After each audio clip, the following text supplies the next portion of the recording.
What you got to do. Do what you got to do. What's good, everybody? It's your boy Captain Kurt, and we are live, man. We are live. It is Upchurch Day. I've had some audio issues with the past couple, not more than past couple. It's been a lot with my album reviews or my um, live music streams, and I figured out the problem. I thought I had the problem fixed, but my dog Wolf over here really made sure because I have reduced background noise. That's what did it. That's what did it. So we are here for Upchurch Day. We're gonna jam out to some music. Go ahead and introduce yourself, Doug. Let them know who you are. Look, y'all already know what time it is. It's Loccd Wolf. If y'all don't know me by now, we just about to turn up, be chill. This ain't no collab. We just two brothers just shooting the shit, chopping it up. Love for Upchurch. This number of Yep. positivity and love. I ain't here for that drama shit.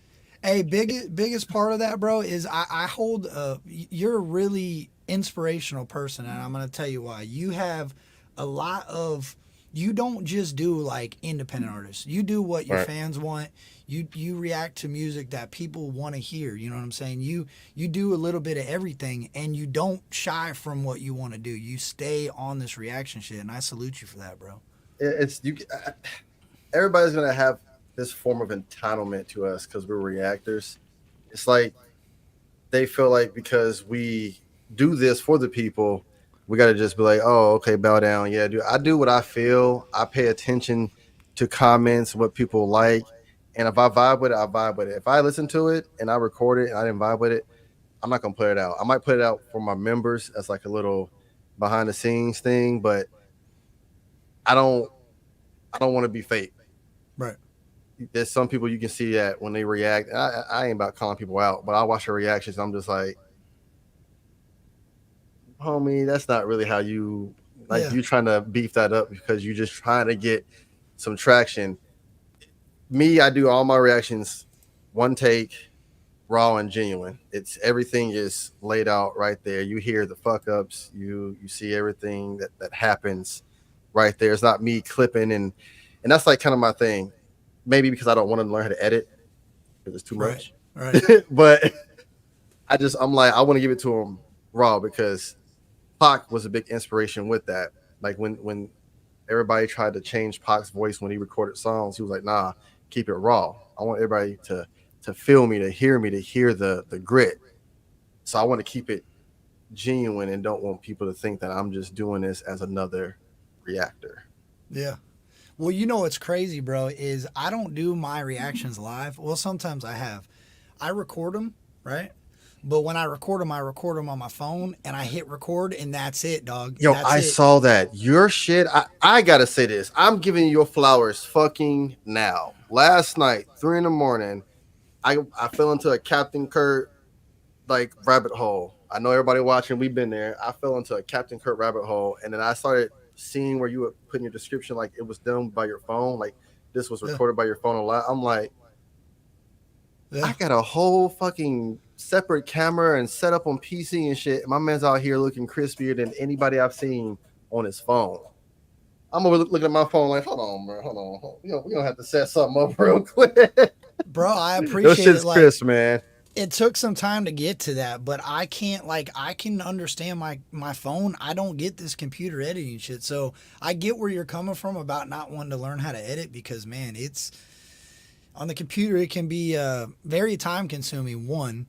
And if you don't have a super fast computer that keeps up, Yeah, the edits lag and then you put them in the wrong spot. And, I can't bro, afford 5 hours to edit when I got two kids, 2 kids and a wife. yeah, You have to add that in there because that's that's part of it. And one of my kids don't live with me, so it's like my time has to be. I finally found my work life balance to right. where I feel like my family is happy, my community's happy, and my life is like Perfect. Yeah. balanced. Don't change So it then. Yeah. Keep doing what you're doing, bro, I because cut that's I what it's cut all off some about. time from like I used to do 4 hour reaction streams. Now it's three because I just everything needs to be copacetic. I'm one of those people where I don't mind being in a routine Right. as long as it's a steady, positive routine. Getting up early, working out, chilling with the babies, yada yada yada. So, So did it was that something you struggled with? oh yeah, oh Yeah. yeah. It was, I fall in like this tunnel vision of work to where you might have seen some days I have like 12 uploads in one day. Yeah. So I just fall into this Workaholic. workaholic, and then my Yeah. wife has to be like, "Hey, remember you got a kid, wife? We love you. We would love to see you." And I'm like, Yeah. "Oh yeah." So Yeah. it's just trying to be more as a father and just as an adult, trying to be more conscious of my time and knowing you only got this one life. So I don't want to miss out on things because it's like, oh, hey, come do this. Well, hold on, let me do one more upload. Like everything has to be copacetic so it can just flow smoothly. I feel like. I appreciate you, Wick. Wolf is a good one to watch, bro. Wolf has, and the thing about him, bro, is he will react to whatever. You got a song, he do the donos, but he does free songs. He is one. If you're trying to get your music list heard, like for independent artists, your channel is perfect, bro. Independent artists. I want anybody that watches me that's trying to get their music out there that doesn't know what channels to go to. This man will play your music and he will react to it and he will make sure you get your song heard. I think it's dope. I just seen you actually. You're about to react to something from King Dada. Yeah, I was, but I didn't get enough time to get to it. But that's the thing about it, it rolls over. So I just tell people, make sure you come Tuesday. I don't want people to think like, oh, I didn't give money or did something, and he gonna get to it. Just I have to stay strong and like and 10 toes down in my schedule because I'll want to. I have this. I gotta please everybody syndrome. Right. So it's like, but my reactions just have continuously morphed because one minute I'm doing me, next minute I get one critiquing comment. I'm like, oh no, I'm doing that wrong. Let me Yeah. do this. Oh no, I'm Yeah. doing this wrong. Oh no, they want me to do this. Oh no, and then my my wife was like, it's the Capricorn in you, but she said one day I just was like, fuck it, I just got to be me. Like if you like, I'm gonna attract the wrong people in the wrong community if you can't sit here and be like, oh, I'll fuck with him for who he is, not because of who I'm trying to be or trying to do.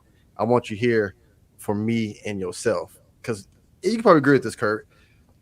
We're like a safe haven.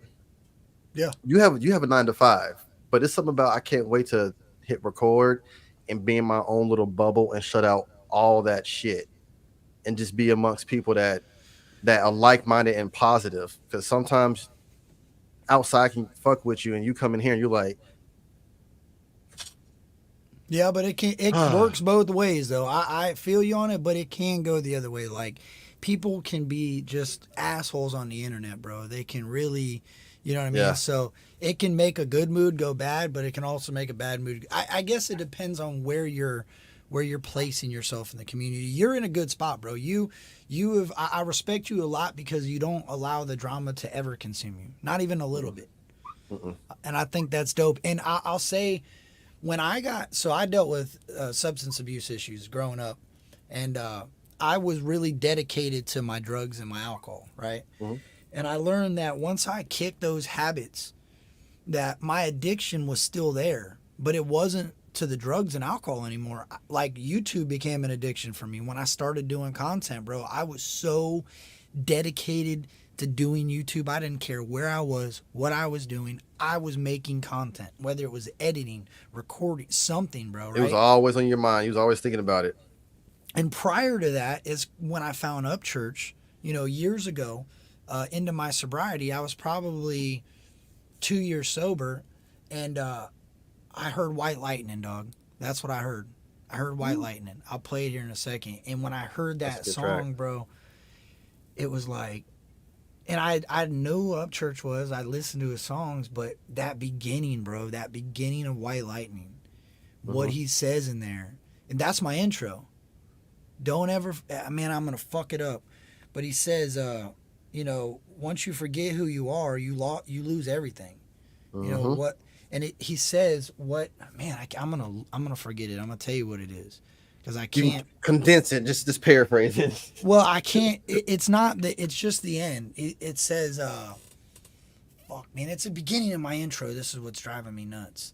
it's whatever. You put yourself on the spot. That's why. Well, yeah, it is. It is. Well, because I've thought about it a little bit too. You know what I'm saying? Like throughout my life, I've always thought about that saying, and like the saying's there, but I just live the saying, if that makes sense. I know what you mean. You know what I'm saying? Like the words affected me, the song affects me, and the intro. They don't play the intro on like Spotify and shit. Have you ever heard that? Have you ever noticed that? I guess you'd say. I feel like it's different on YouTube. Here, I'll play it for you. Now you got me like, hold on. But I feel like it's a little longer on YouTube. Hold on, I have my Spotify. Hold on. I could be wrong, but I really feel like it's longer on YouTube. How long is it on Spotify? How many minutes? Spotify, it's 3 minutes and 51 seconds. It's 4 minutes and 30 seconds on YouTube. Yeah, so it's a extended version on YouTube. So this song really is what made me kind of realize that you're only here once, and you fucked up all through your life. But as long as you're solid, and as long as you know you're good, and as long as you're working on yourself, the rest of this shit don't matter. Mm-hmm. Don't mold and conform yourself to be something you're not. And that's what you're saying. You're not going to change yourself in order to fit in with a trend. Right? Yep. I'm not gonna sit here and see a trend and just be like, oh, let me hop on it because that's what's hot. Like and that's the thing with Church. He's thoroughbred through and through, humble, genuine through and through. And I won't say it got to me, but it was like some people from the community was like, you're not Crick Squad, you're supporting Tom and yada, yada, yada. Nah, don't let that shit bother you, bro. And I straight up just said, them true grown-ass men, I don't even know if this speculation is true or not, but that's true grown-ass men that can handle their grown-ass situation. Fact. That's not what I'm here for. I'm not here to be like, well, I'm in this person's life. They got their two separate life. I'm here for Upchurch as a person and his music and the messages he has and what he brings to the table. Right. My man could be cussing out every single independent artist and beefing with everyone, and that ain't got nothing to do with Wolf. Bro, some of that honky tonk shit some of that old bluegrass honky tonk shit he listens to, you ain't catching me dead listening to that shit. You know what I'm saying? Like, I would respectfully just be like, you know what I'm saying? Like, but because that's how music should be, bro. Like, people should just ingest it. If they don't like it, move on. You know what I'm saying? Yeah, just because he doesn't like something doesn't mean I'm supposed to not like something. That's stupid. And that ain't even my thing, bro, is what pissed me off about that the most is that's not what Creek Squad even stands for, bro. Exactly. Like, I was always have your own opinions, be your own person. Like what the fuck you want to like. You know what I mean? And stand on it. That's what I was told. If Church saw you saying what you were saying, like you wouldn't be, that's not what we do in Creek Squad. Like you're not Creek Squad, you doing so and so. I'm like, okay, I'm giving away a Tom McDonald album. But I have it as like you can go to my playlist, and I've just reached the Supernatural album of Upchurch. I started from Cheatham County because one of the tracks I sent you, I will never forget it. This is why it's one of my favorite. People's Champ. Mm-hmm. That was my first Upchurch track ever I heard. No way, bro. And reacted to the first one because, and it's funny, so many people talking all this shit about this stupid. I'm even gonna put fire on that. Speculation. Yeah. So many people talking shit about it. People who was with Tom was telling me about Upchurch. Yo, you like this track? Check out the homie Upchurch. Check out People's Champ. And I was being a reactor. It was a blessing. It helped me expand my musical taste, and it literally pulled me out of that sheeple mindset of mainstream music. Yeah. Like before the reaction, you could probably listening to Drake, every other stupid ass on the radio track. So to hear something from someone like Church and it was oriented to hip hop, it got me. But then I started learning more. He's independent. He does country. I started hearing shit. I'm like, I like this shit. Yeah. This shit it's dope. And like I So- heard the country song, I didn't even know it was country. I was like, hey, that was a dope ass song. They're like, that's country. I'm like, no, it's not. You're So lying. we'll play White Lightning, and then I want to listen to People's Champ because I got something cool I'll show you. But let's do White Lightning, and when you listen to this, bro, remember this is like a minute longer. So Right. listen to the beginning and really hear it, because what he says in there, I think I've seen some people get it tattooed, but I really think like that might be my next tattoo for me, because this saying that he says on the front side of it is unreal. Check this out.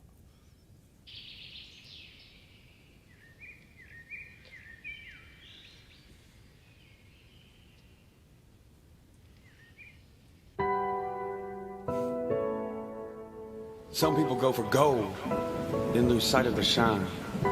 And the sparkle that once was gets tarnished in mind. They forget what they was after they fall off the track, and their vision that was vivid gets lost in pitch black.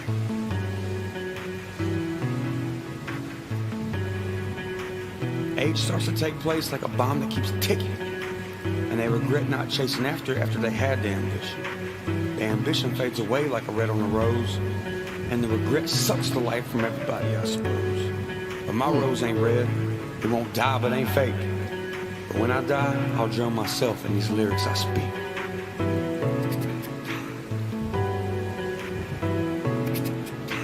White light. Hey, My man's a poet. chills, dog. I ain't no stranger to the rain. I put the sunshine in my gray clouds. Worked hard for where I'm at, so it's easier for me to sleep now. But I don't sleep, I walk the roads from stop sign to street name. No yellow marks on these back roads, so I paint the lines to pave my way. And these frame pics on my wall for my top 10s on these music charts. Represent these small towns you'll never see with a big heart. And these lyrics in my songs are the warm spot like a car heart. Don't ever forget that one place that made you that person that you are. Many miles I run, wheels turning on that one lane. Bro, he kills Last year's this. boots, broken souls, chasing one thing. Church always kills the hook. Storm of life, it gets me excited. I guess you could say that I'm chasing white lightning. Chasing white lightning. I'm chasing white lightning. I'm chasing white lightning. Let the rain come down till I can't hear myself think. Let the rain come down and drown the radio out in this little S10. I wanna go back sometimes to sit in this Sonic doing nothing. Chilling with all my friends on the tailgate, rolling up and jamming something. Yeah, young gun, I was one of those putting Jack D in my Dr. Pepper. Had stickers all on my back glass of my truck and made this shit look better. Just a poor boy dreaming too big for the town that I was raised up in. That's why I represent the underdogs. I want them to know that they can win. Bro, I gotta pause it right there. He said, that's why I represent those underdogs, because I know they can win, right? So in my brain, when I heard all this shit in the front side of the song, bro, like this song manifested greatness in me, dude. Like, because my brain was like, okay, he said people fall off the track and the vision that they once had soon turns to black. Like, that's hard to even say, right? But when you think Right. about that, that was me as a drug addict, bro. That was me falling down and going into a hole, and all my goals and ambitions were jaded by that drug, and that drug had turned my thoughts and my emotions black, right? Black, yep. And everything that I wanted was falling away. It was gone. It was non-existent. And it says, bro, rather than continuing that and just becoming that rose that is gone and dwindles away, like, turn around and be successful. That's what I heard. You're like You know a what I mean? rose that grew from concrete. Yes. Like, rather than falling down on my face and claiming I'm a Jesus baby, or I'm an AA member, and start fucking punching my fist at people and Yeah. screaming at people, you got to get sober and love Jesus. Like, that's great and all. Jesus is a great thing. I'm not knocking that. But what I'm saying Right. is instead of just being myself, bro, and fucking figuring out where I was wrong and figuring out what I needed to fix in myself, that's what I needed to do. I didn't need to be the Bible thumper. I mean, that's great, bro, but if you're using the Lord in order to alter your Right. perception to the community, Right. then that's wrong. Right. That's wrong. Yeah, yeah. That's what you're saying. Like, if you try to if you're trying to use that as an excuse to be like, look, see, this is why you should look at me this way instead of actually fixing the problem. It's like you kind of shovel your problems and your addictions away. Yeah, and you're like, well, he got it. As long as I keep, as long as I try to stay true, and then that's an easy gateway to be like, you know what, I did put it on him, so I can still do it. He'll forgive me, right? Like, if you want change, it's simple. If you want change, be the change. Right. And that's what I heard with this. I'm like, okay, so what he's saying is we all fuck up, bro, but it's how we come back. And that's why when he said he's standing up for all the ones that were counted out, and that's where the People's Champ is a great transition. Let's finish this, and when we get this People's Champ, I got something you're really going to like, but let me get it real quick. Turning on that one lane. Last year's boots, broken souls, chasing one thing. Caught up in the storm of life, it gets me excited. I guess you could say that I'm chasing white lightning. Chasing white lightning. I'm chasing white lightning. I'm chasing white lightning. Many miles I've run, wheels turning on that one lane. Last year's boots, broken souls, chasing one thing. Caught up in the storm of life, it gets me excited. I guess you could say that I'm chasing white lightning. Chasing white lightning. Hey. I'm chasing white lightning. I'm chasing white lightning.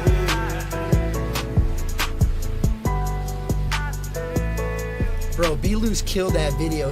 They're in the Bel Air, bro. They're in the inside of the Bel Air with some fucking... Like, bro, come on. His videos are immaculate.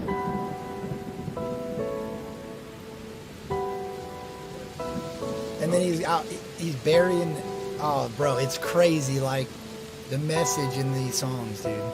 Like burying your past. Like I remember vividly when I heard that song rapping to it, like chasing lightning to me was like chasing that, I wouldn't say that dream, but chasing that high.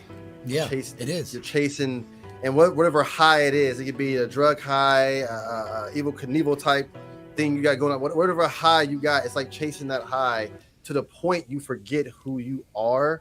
Right. And you lose yourself. And it's kind of like a song to remind you, don't ever chase too hard to the point where you lose yourself. And if it's a high that's making you lose yourself, you might need to step back and look and see what's going on and see what changes you truly need to make.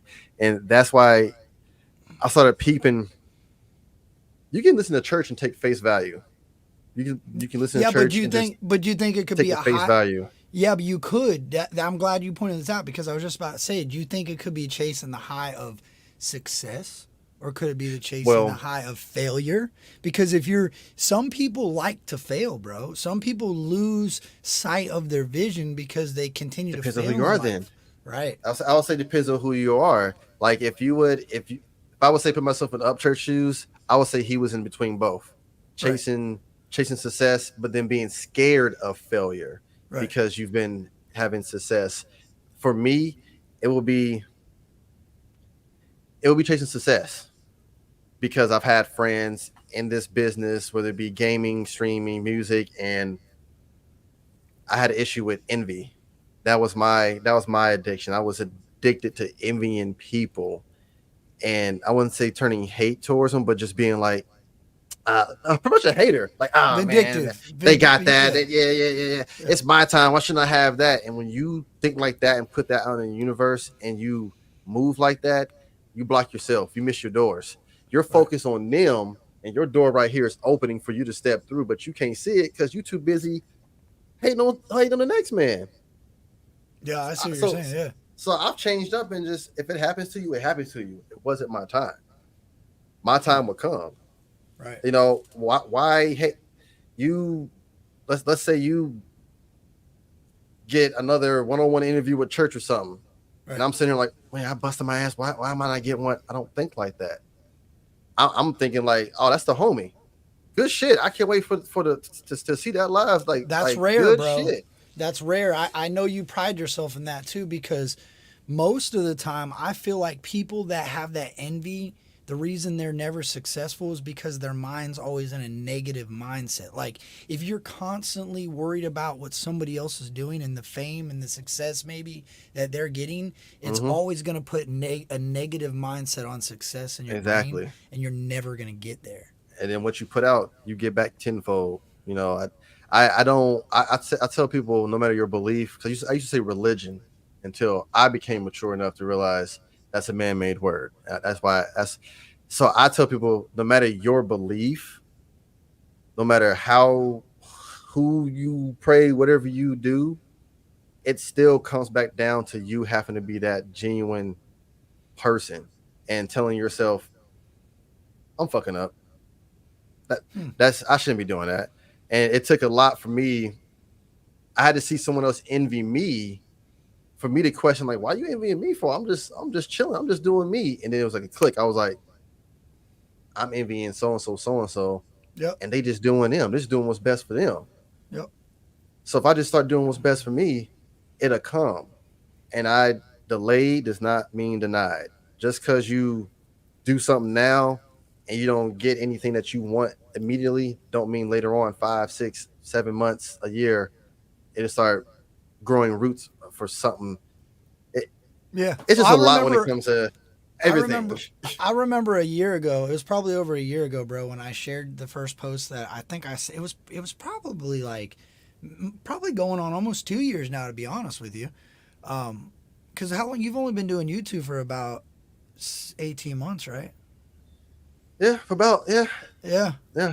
So I remember when I first seen your reactions, bro, I immediately seen a genuine dude.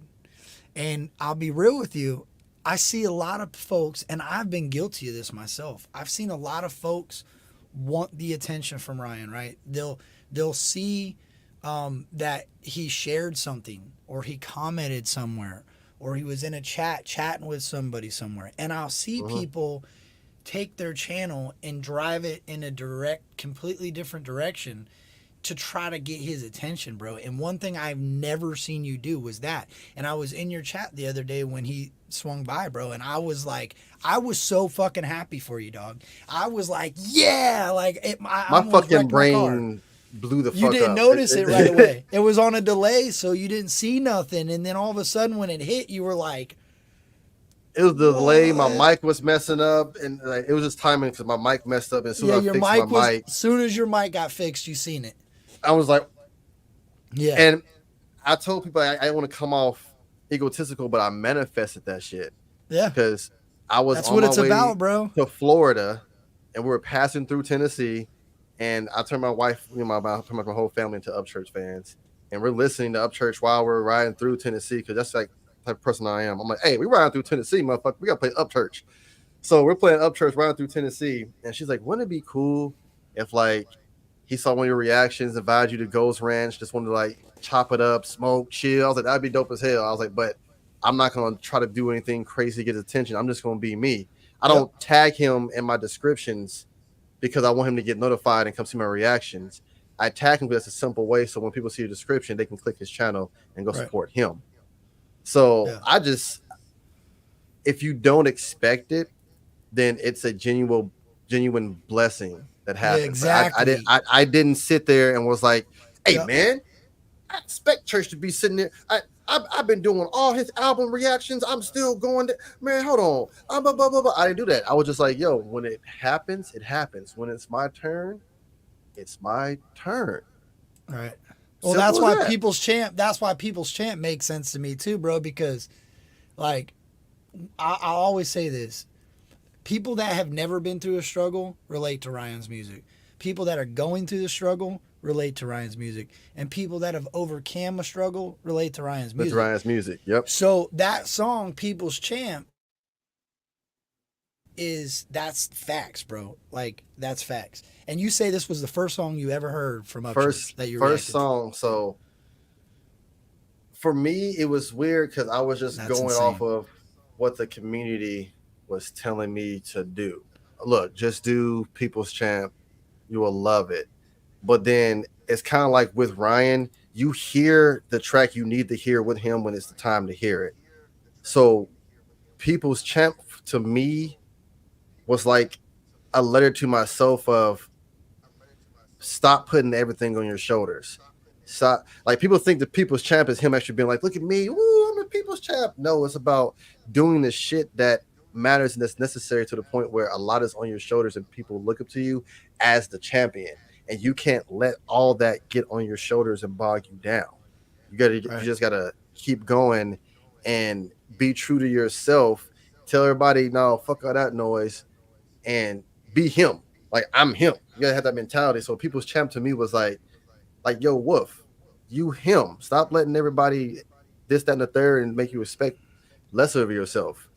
Like, if you gotta be like the motherfucking Rockin', you the people's champ, and that's what you are. So I heard that people's champ, and from there I was like, he's more than face value, because I can put myself in the shoes of, if I wasn't listening to feel and understand, I'll sit there like every other person and be like, yeah, oh, this shit exactly. nasty. Okay, that shit nasty. But I had gratefully have done reactions to a point where I started picking up more things. To that point when I listened to a song, I was like, yeah.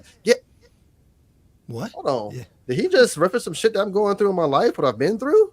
Yeah. Wait a minute. In a crunk ass song too, bro. In a crunk ass song. So, and that's what that's where he gets you. He don't hate no one. He's like, hey, if you're not going to peep the deeper message and you want to just vibe out and crunk out, I got that beat, I got that flow. But if you slow down and listen, you can vibe out and be like, damn, man, this man is sending me in a blast to the past. Like, he the FBI. And you say a blast from the past, bro, but he, not only that, he also incorporates songs from the past that mean things to him into his new future stuff. Yes. Yeah. So yes. now when you're vibing to a new jam, you're like, oh shit, he's talking about YZ, and it brings that whole. Oh, but dude, then, like the other country boy he did last year, right? But he put it on Concert for the Crickets, and it fit perfectly. Perfect. What? Yeah. It's a mindset, bro. It's a mindset. This man is timeless. That's what I mean when I call him timeless. I call him timeless because he literally can release a song for the past, the present, and the future. Facts. My mom said, "Is this a holiday, man?" It's always Upchurch Day, but I'm hanging out with my dog, and I'm glad that my music now works. How's the audio? Everybody, before I start this, do you remember the music video to People's Chant pretty clearly? Yeah. Okay, so I'll play it, and while it's playing, I'll show you something pretty cool, and then I'll tell you the story about it. You ready? Let's go.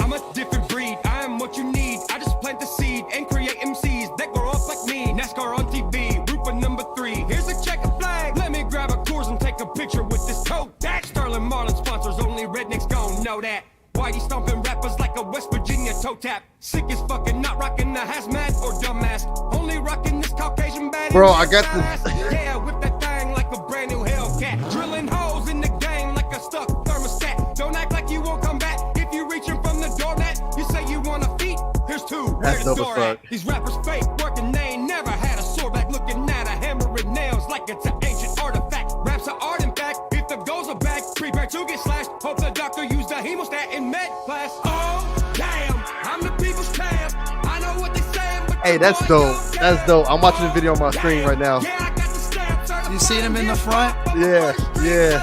That's the Reebok pumps, baby. And Yeah, that's dope as hell, bro. I've never moved the laces, so the laces are laying how they were in the video. Yeah, I got the stamp certified in hip That's dope as fuck, bro. First string player. Give my pen an IV of blood coming out of me so I can live through my lyrics and write to my heartbeat. I wasn't I'm the invited boys. here. Yeah, that's dope. I showed up without asking anybody who That's said dope. something, getting dropped like being asked. Waking up the next morning, need a bowl of milk and aspirin, reading tweets about yourself until your eyeballs feel like plastic. Eyes looking pink, my shit about you becomes classic. Me calling you a pussy is your career's biggest asset. All I hear is I'm the goat, well I'm a grizzly bear, you faggot. My enemy's the Taliban, a full metal jacket. And this mass murder mine on the mic is now a habit. Every time I drop an album, I cop me a couple caskets. Oh, damn, I'm the people's champ.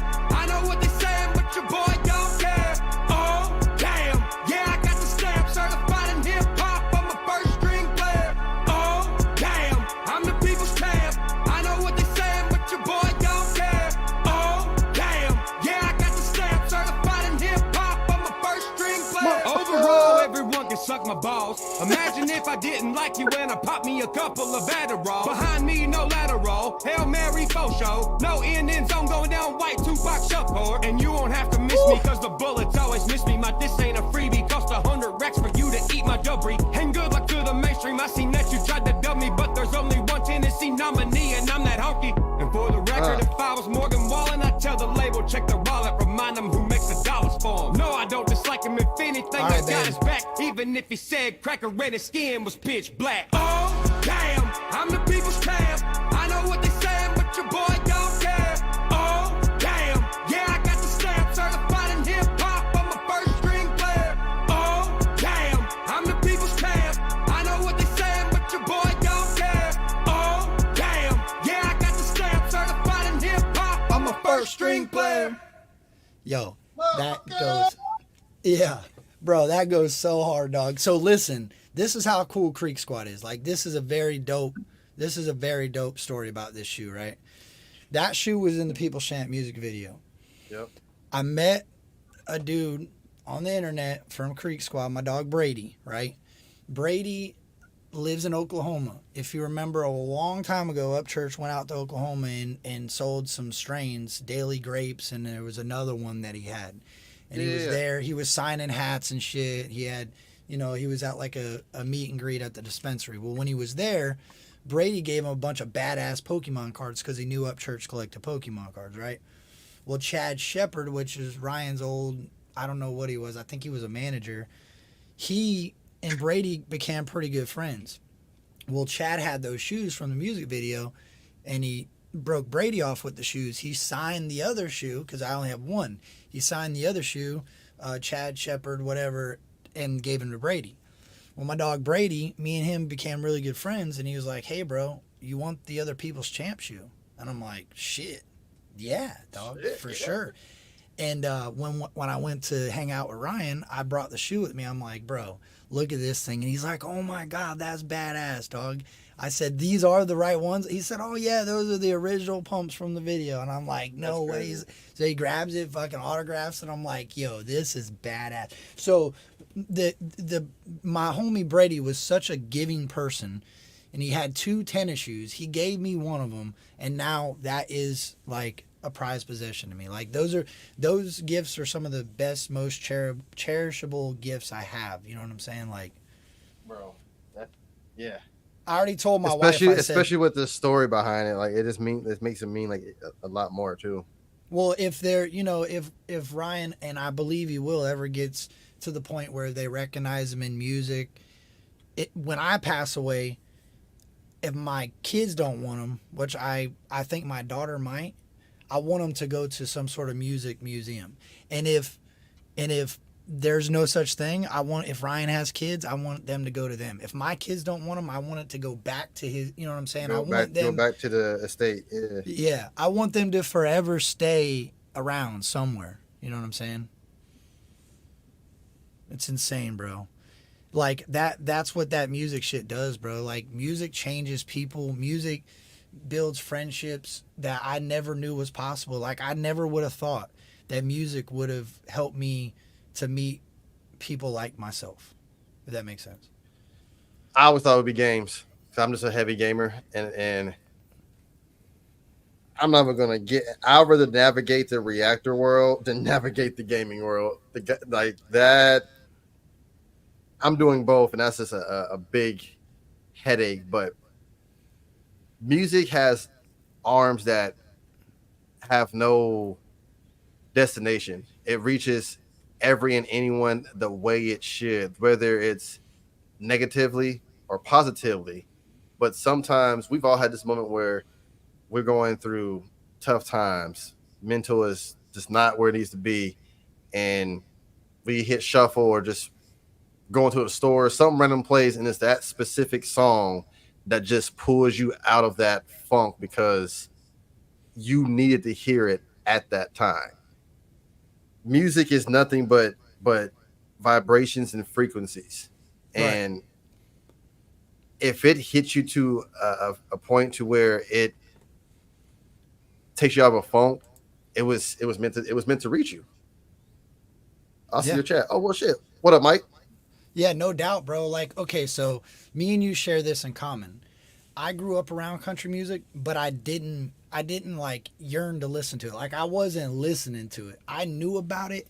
I knew some of the songs from being around the adults when they had it on, but for the most Right. part, I ran to the rap. I ran to the hip hop. I ran to the R&B. I love me some Keith Sweat. I love me some Boys to Men. I Yo, love me some yo, bro Ron when you said Isley. Keith Sweat, bro, when Upchurch said someone put overalls on Yeah. Keith Sweat, I fucking lost it. Bro, the crazy part of this is, dude, is that who would have ever believed? Like, okay, so here I am a fan of rap. This dude's doing rock, and he's doing country that I like. I'm an old school R&B fan. I grew up in the ghettos. I grew up around people that played slow down R&B music.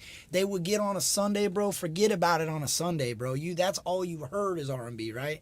And R&B on Sunday, R&B or gospel. and now here comes Church Man doing some Southern fried R&B, bro.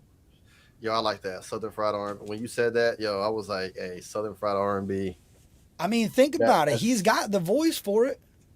hey, that's why when he said it's about to be an influx of Southern babies, I was like, when I heard the song, I was like, yes, the fuck it is, because Yeah. my girl could hear it and she looking at me like, I'm like, hey. I'm like, God damn it, church, you better have an influx in the north too. Coming Facts, down. bro. Facts. And Nah, like, church just got it's something, and we ain't trying to sit here and dick ride. I don't want chat and think no, it that's what ain't me and dick Kurt riding, bro. doing. No, they It's could think just whatever giving they want, it's dog. just giving somebody their flowers instead of waiting for them to be gone. Look, Like dude, let everybody me wants say to talk this. about somebody like this when they in the dirt. Yeah, but let me say this, bro. You should never have that mindset at all. If they want to think that, if they want to think it's dick riding, let them think it's dick riding. For me, it allowed a personal connection between me and you, bro. Like being real with you, if I hadn't have seen you were reacting to something that Upchurch, something that I liked, maybe I never ran into you. So it's Yeah. dope to hear. It's dope to hear how it affects your life, because there's a good chance that it affects my life in some similar ways. And we're from two sides of the country. You know what I'm saying? I'll be honest, That's the cool part. and I wasn't going to interact with you at first, and it was nothing to do with you being you. I had that mentality coming from the gaming content world, where a lot of people are shady. Like Yeah. they'll just say what up just to have other people see their name, and then just dip out. And then it was just something in me. It was just something chatting with you the few time I did. I was like, homie's like, he's genuine. He's like me. Like he's down to earth. He's chill. He's a family man, and he just uses music as a way to just escape as well. Yeah. And I after was that, so like, happy that's my watching you homie. win, bro. I to be real with you, the reason I go around and I like to watch people win, bro. It was so awesome to see you. When I seen you were hitting almost 20K, I'm like, my dog is been grinding, bro. Because when we started, I think we were around the same. You know what I mean? Yeah. And one day, dog, it just took off. You started doing your live music. You made a commitment. You were going, bro. I'll never forget when you had your paper pad and you were doing all your reactions and you were writing them down, and you had wrote so many down and you lost the one pad. It was like your first time doing it. Yo. Yeah, dog, you lost the fucking pad and you're like, oh my God, I'm sorry, y'all. We'll have to get onto that pad tomorrow. And you started another one and then you forgot to find the Yo. other one, bro. I was laughing my ass off at you. Yo, I didn't expect stuff to manifest the way it did, because I'm always my biggest enemy. That's why I tell people I have competition. Like, oh, who got beef with? I'm like, myself, because I will talk myself out of something great. I really, because I just don't. Nothing like that never lines up in my life the way it should be, because I felt like I expected it should. And after I stopped that mentality and just was like, I'm just gonna go doing this for fun.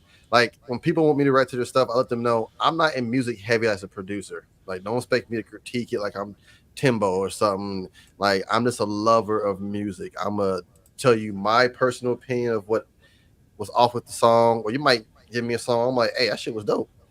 Keep doing you. That shit was dope.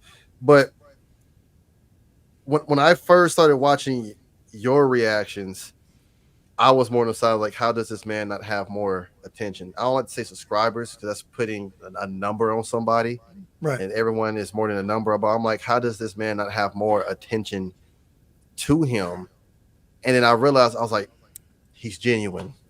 Yeah. That's why.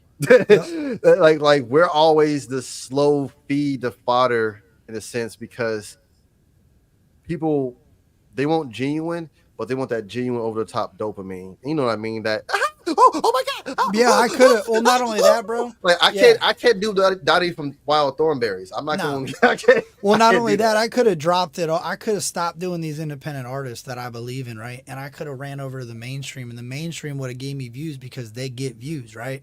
But it would have been a bunch of people that are there because they already support these artists and they don't fucking care what I have to say anyway. They're just there to just be along and follow a herd. So I ain't doing that, bro. Like, for me, I love the independent artists that I support, and I hope one day somebody hears them and believes in them the way I do, and they become super famous off maybe a reaction from Captain Kurt or an interview. That's why I do it. That's why my channel don't grow at the rate some others grow, because they're doing fucking Lady Gaga and Eminem, and like, I like that music. I like Lady Gaga shit sometimes when I'm in the car. But they backed up by a label. Like, I don't want to, like, no offense. I don't believe in that. I want somebody. I want like White Lightning. I want the underdog to win, because I am an underdog. So it's I want all of us to win. But at the end of the day, when you start putting this reaction job as a job or competition, it gets whack. Right. Like, I picture us at a big ass table and we all just coworkers. Some coworkers I can talk to and chill with on lunch break. Some fuck them. That's a good analogy, bro.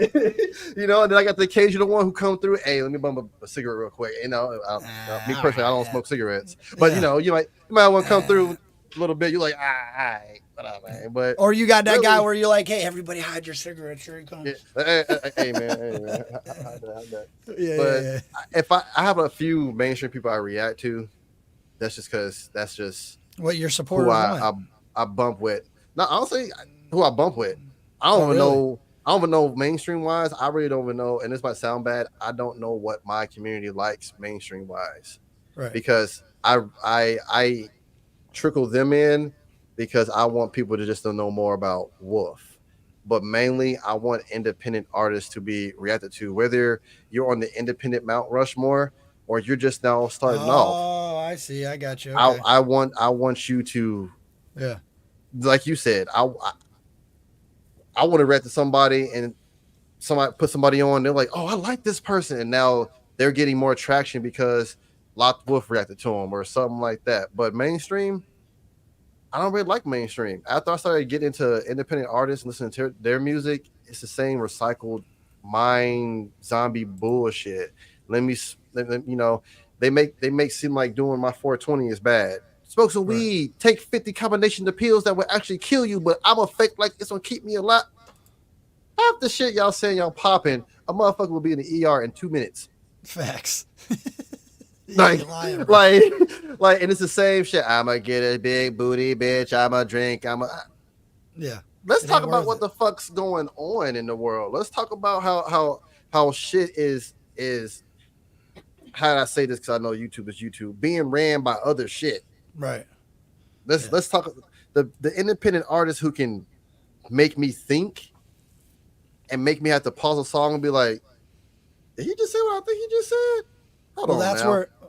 That's where I ran into the Upchurch country at, right? So there's a lot of artists that talk about the way the world is in political rap or whatever, and I just never really connected with it. It was kind of artificial, and it was, to me, it was more of a marketing strategy, which is okay, but it just wasn't for me. So there's a song off of Parachute, and the name. I haven't made the Parachute yet, so this would be a first time. You ain't ever heard the Parachute album? I've been staying strong in my journey of starting from the first Upchurch album and doing every. But you've heard Holler Boys though, right? You've heard Holler Boys, right? No way. I'll save Holler Boys. It wasn't going to be that one, but I'll save that one for you. I have not heard Holler Boys because I wanted everything. And I'm not saying you can't play anything from other albums. I don't care. I wasn't going to pick that one. I want every reaction I have done for Upchurch to be my first time in genuine. Like, I want to be like, oh man. What? So when he has songs, he's like, holla, holla, holla, boys. I'm like, I don't know. Like, I don't know how deep the saying holla boys goes yet, because I've kept myself in the dark on purpose. Bro, we gotta do this one song off the Parachute album, and I don't care. I know chat was about to go. Chat's like, what? You gotta make sure you tag me in whenever you do the live for that one. Like, I'll be paying attention, but I want to be there when you're live doing it. You know what I'm saying? I want to know when you do that Parachute album, because I'm gonna be. That's what this is. Yeah, that's what that is right there, bro. And that album. He signed it, right? Yeah, dog. And let me say this, dog. Lit. That See, album, fucking lit. Bro, that album right there is my all-time Upchurch. Like, it's been replaced a few times, but at the end of the day, that Parachute album is really what solidified that I fucking believe in this dude. Like, I 110% believe in everything he's doing, and that is what, when Next to Red came out right after it, bro, I was like, no, I didn't think he could do it. I was told if I like Upchurch country, I just wait till I get the Parachute. Every skin been telling me, you think, bro, you've heard Upchurch country. You ain't heard him. Yeah, you ain't heard him. Wait till you get to Parachute. I'm like, okay. Concert for the Crickets was damn good. But I'm telling you, bro, like that album, we're going to play. So there's a song off of there that really, like, people say they go through it. People say they fucking, you know, they're stressed out or whatever. Yo, shout out to the Captain's Cartel for the subs. I appreciate y'all. For real, dude. Yeah, I appreciate you guys too, man. For real, he's a good dude. If I have any wolves in here, y'all haven't yet, make sure y'all sub to Kurt too. Like, we're in here to support each other, y'all. Like, we're here to support. This ain't no I said in my live earlier, this ain't no competition. This ain't no, I'm a reactor collabing with another reactor. That's my motherfucking brother right there. Facts. Like, next time I'm in Florida, I'm hitting Kurt up like, hey, my boy. Bro, like, what's up? You know, we would have, when you came on vacation, remember we were kind of talking about it a little bit, where, you know, you were going out to the beach and shit, but I was out of town.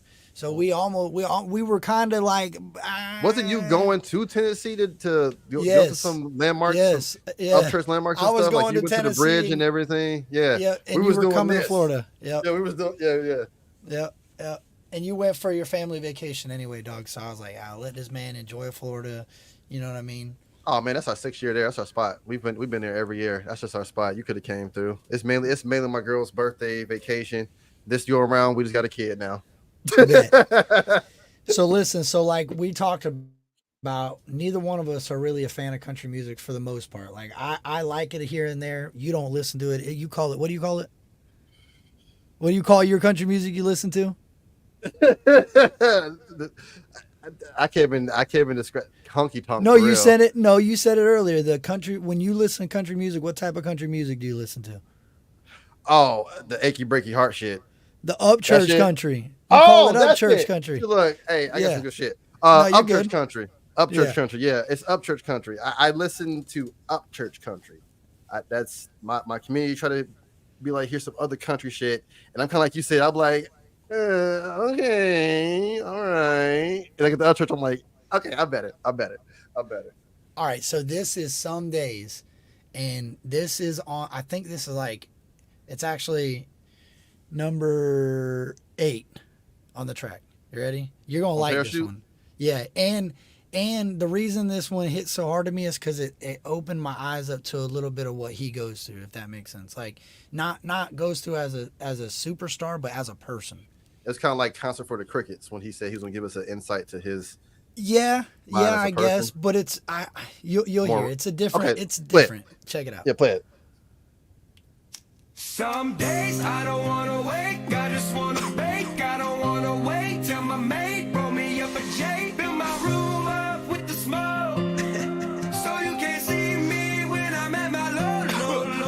I grew up when YouTube began. I looked up stuff that seemed pretend, the Illuminati and the pyramids. I've been 12 hours deep on a Google binge. I heard stories of stray strange men dressed in black clothes. In a black mask coming up the people's window. I sleep with a 5.56, always loaded. Optic rocking the nights. My room look like Fort Knox. My mind running like an evil genius. Sometimes I scare my damn self because I'm Norman Bates with a sense of kindness. The kindness, sick of being a sickness. Sitting in the bottom of the shit river ditches. This ain't nice pics and hot chicks. It's nirvana. I ain't trying to for a dollar. Hey. Bro, that was a Bone Thugs flow. I'm telling you, bro, and this is a country album. That country, it's you can move to it. Yeah.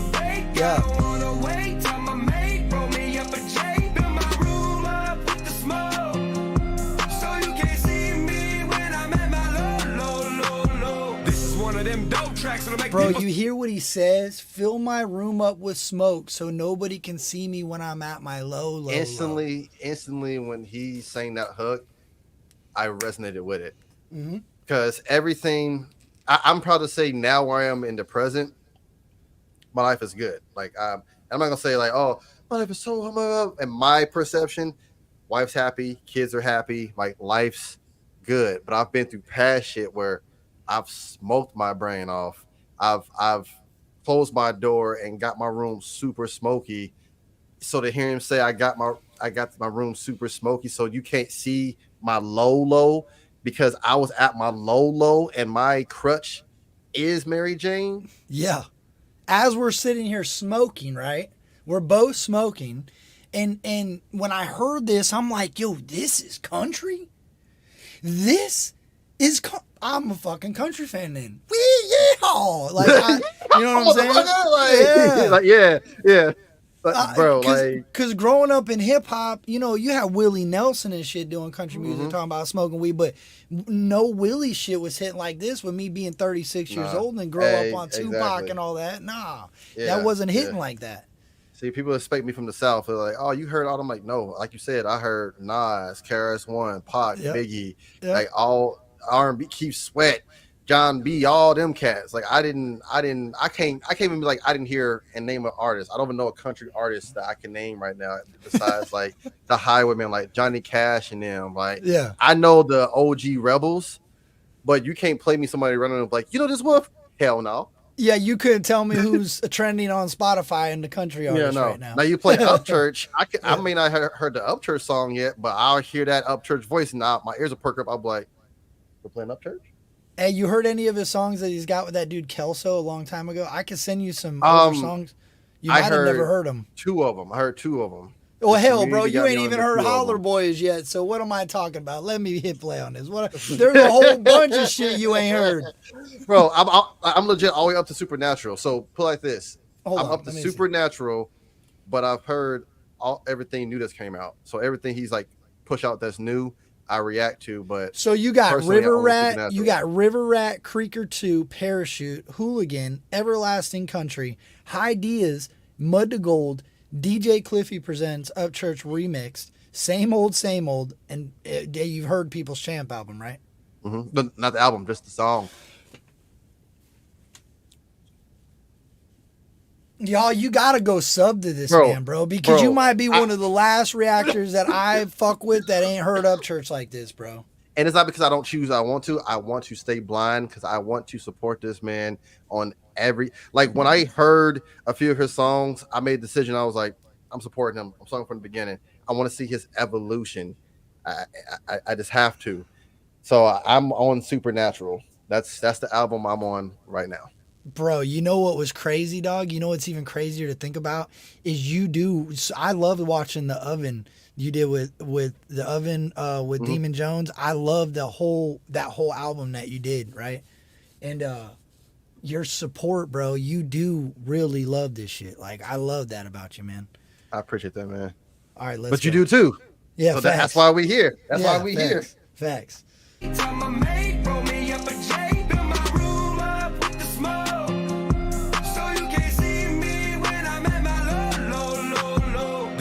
Them dope tracks that'll make people say I'm on drugs now. They'll probably say that I'm going crazy or I got possessed by the Willis house. They'll probably claim that I'm a danger to myself for all them nights at 3 o'clock. Precious time rolled in a swisher listening for a whisper from my name. Heading Indian style, burning sage like I'm Cherokee. Deep by sockets, hairline burning sage like I'm Cherokee. Some days I don't wanna wake, I just wanna bake. I don't wanna wait till my mate roll me up a J. Fill my room up with the smoke. Bro, this song got me through so much shit, dog. When I'm at my low. Some days I don't wanna wake, I just wanna bake. I don't wanna wait till my mate roll me up a J. Fill my room up with the smoke. So you can't see me when I'm at my low. People say I change, yeah, I'm not the same, yeah. Wanna be a leader, but don't care about being famous. You wanna know what fame is? It's stressful and it's dangerous. I'm not complaining, I'm just writing out a story that's important for the up and coming. No bow down to biz or money, stay secluded. Know yourself and see I'm coming. Don't let them choose what you're becoming. Be ready to die, cause haters hunting for headlines and shooting some. Oh my I just wanna bake, I don't wanna wait till my mate roll me up a Man, J. talk your shit, church. telling you, dog. You've only dug so far, bro. You have scratched the surface, to be real with you, I think. Because what you were getting into with these next albums, I feel like Church really grabbed the hold of who he was. Like, he knew who he was, but he was like, all right, bet. And he just fucking... That's funny you said it, because when I'm hearing Supernatural, that's what I was saying. I'm on like track 5 or 6, and I'm like, it sounds like in this album, he's on his album names, and then that first song always sets the tone for the whole album. So when you hear Supernatural, it's to the point where he's like, I'm finally getting the grasp of this shit. I'm about to maneuver through this shit like a ghost. You're not going to see me coming, to the point where it's going to feel like I'm a supernatural force to be reckoned with. And that's why I take Supernatural and as you hear every track, it's almost like he's going Super Saiyan. He's like charging up. And then the next album is going to be him being like, oh, motherfucker, I'm the perfect Upchurch. I'm ultimate Upchurch right now. I'm in the bag.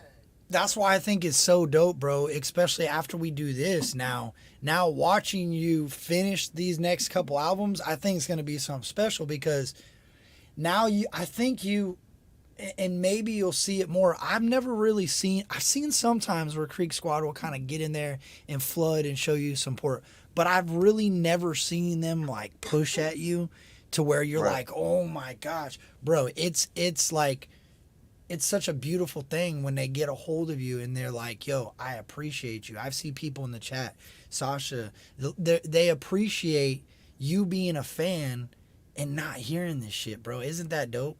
Like, yeah, like I'm looking at chat and I'm like, I'm not getting hate for not listening to it. It's like, oh man, you have no idea what's coming. It's like an anticipation. Now y'all have given me like more anticipation. I've already had it. Now I'm sitting here like, because I don't know how many reactors have done it or whatever, but I just always tell myself I want to be one of the first reactors to where you can go to my channel and I have a whole playlist of every single song I can get my hands on from Upchurch reacted to. Yeah, I want to be like that shop. I want somebody to be like, damn, I'm gonna just binge this motherfucker from the beginning. Yeah, like, but it's not even about I want you to watch me. I want you to see the appreciation Creek Squad, because that's who I am, what we have for this man and the stain he leaves on music. Like he said, I forgot what song it was I just heard. I just heard on the Supernatural album, but he said, I'm going to be like a stain of wine that you can't quite get out. right. Like he's always going to be there. And then like wine and crystal. Like wine. Yeah. Oh, I hope that's how I man. age. Bro, this man be writing songs past, present, and future. Like, Yeah. And that's what I love about being on this with you. Because you've heard everything. Yeah. So now, right there, you just did a reference for me. I didn't even get. Like, Church is a person you have to listen to the same track multiple times, and each time you will find something different you didn't pick up than the last. Well, he plays video games, bro. He plays video games, right? Bro, trust me, I know. And you know, in Call of Duty, do you know what an Easter egg is? Mm-hmm. Yeah. What do you think he's doing? He just dropped Easter eggs. He's just dropping little Easter eggs all through, little gingerbread This is how you can this is how you end the argument is Upchurch authentic. This is how you end it. Really simple. You say, if this man were to be fake, you would not be able to take songs from 6 years ago about something that you wrote, that you sang, that you poured your heart out, shot a music video to, and put it into present time. You would not be able to do that because it would be given to you by somebody else. You would just be the performer. You would just be. So when people start throwing that shit that other people write as music, okay. Because that's why he's able to reference YZ. One of your bangers, right? We're gonna play that next. So YZ, he references YZ in the concert for the Cricket albums on Rodeo. When he did that, I felt like a true authentic skin at that point. I was like, but that's like a high five, bro. That's like a high five to the fans, dog. But that's literally how I take it as a fan that's heard all this shit and know his old shit, right? It's like a high five to us. Like, hey, I appreciate you guys still. I'm making a new country album, but I'm going to reference YC on that song where you broke the floor in Florida. That song that you fucking cried your eyes out and happiness when you were out, you know, fucking beating your last challenge, whatever it may be. I don't see no mainstream artists doing that. I don't see them making a song and for 6 years ago until now, unless, and this is just my opinion, unless you're Pac, because Pac got shit that you hear and it still resonate.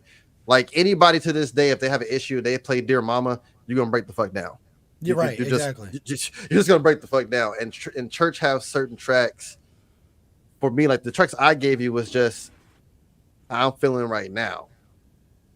You could have asked me tomorrow, like, all right, I need your five, Church, and I have something different because Church hits me different on each emotional spectrum. And honestly, it's just too many.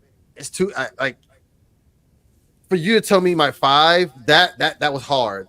That was, and you ain't even heard half the shit, bro. You know what? It just dawned on me as I just clicked on YZ to get ready to play this. Yeah, you ain't even heard the remix. I haven't heard I heard the Boosie. I heard the Boosie remix. Oh, I'm about to take my headphones off and walk out for a minute.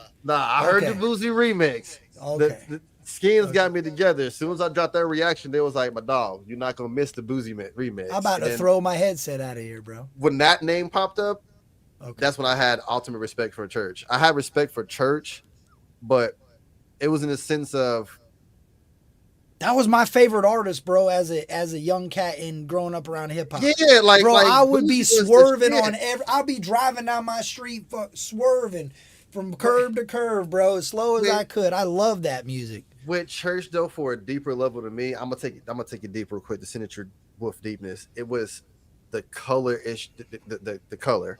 It don't matter that he was white, he was black. And when it comes to this content shit, I've had people come in my chat and be like, "Damn, bro, almost subbed and stayed, but you're black." Bro, you remember what Luke Combs did to him? Do you know about that? About I'm like, what? Yeah. Okay, so do you remember that happened, right? That happened. He dropped the People's Champ album featuring Boosie. Like, come on, bro. Like that. And you were exactly right. It was like, bro, I don't see no color. No. Exactly. And Church gave me, like, he just, even though we're in 2 different fields, when he did the Boosie, when I found out about hearing this Boosie and Upchurch. Boosie and Upchurch. That's not, like, seeing those 2 names, I was like, are you fucking serious? Like my man got pretty much my childhood and did a remix with that. Like, you know one thing he didn't do? He didn't yell and scream and say, "Hey, everybody, look, I'm making a song with a black dude." You know, he didn't do that. Exactly. He just let it be known. It gave me hope because there's a lot of issues with that as a reactor and just in this field with us. There's some people that won't listen to you because of your skin color. I just think that shit is.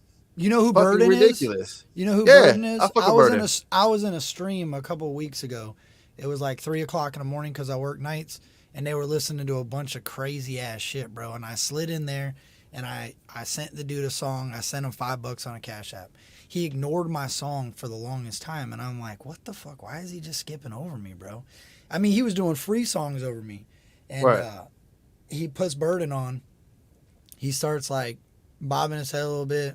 He fast forwards it a little bit. It was Out on Bond. So it was a crunk song. Bitch, I'm out on bond right now. He was crunk, right?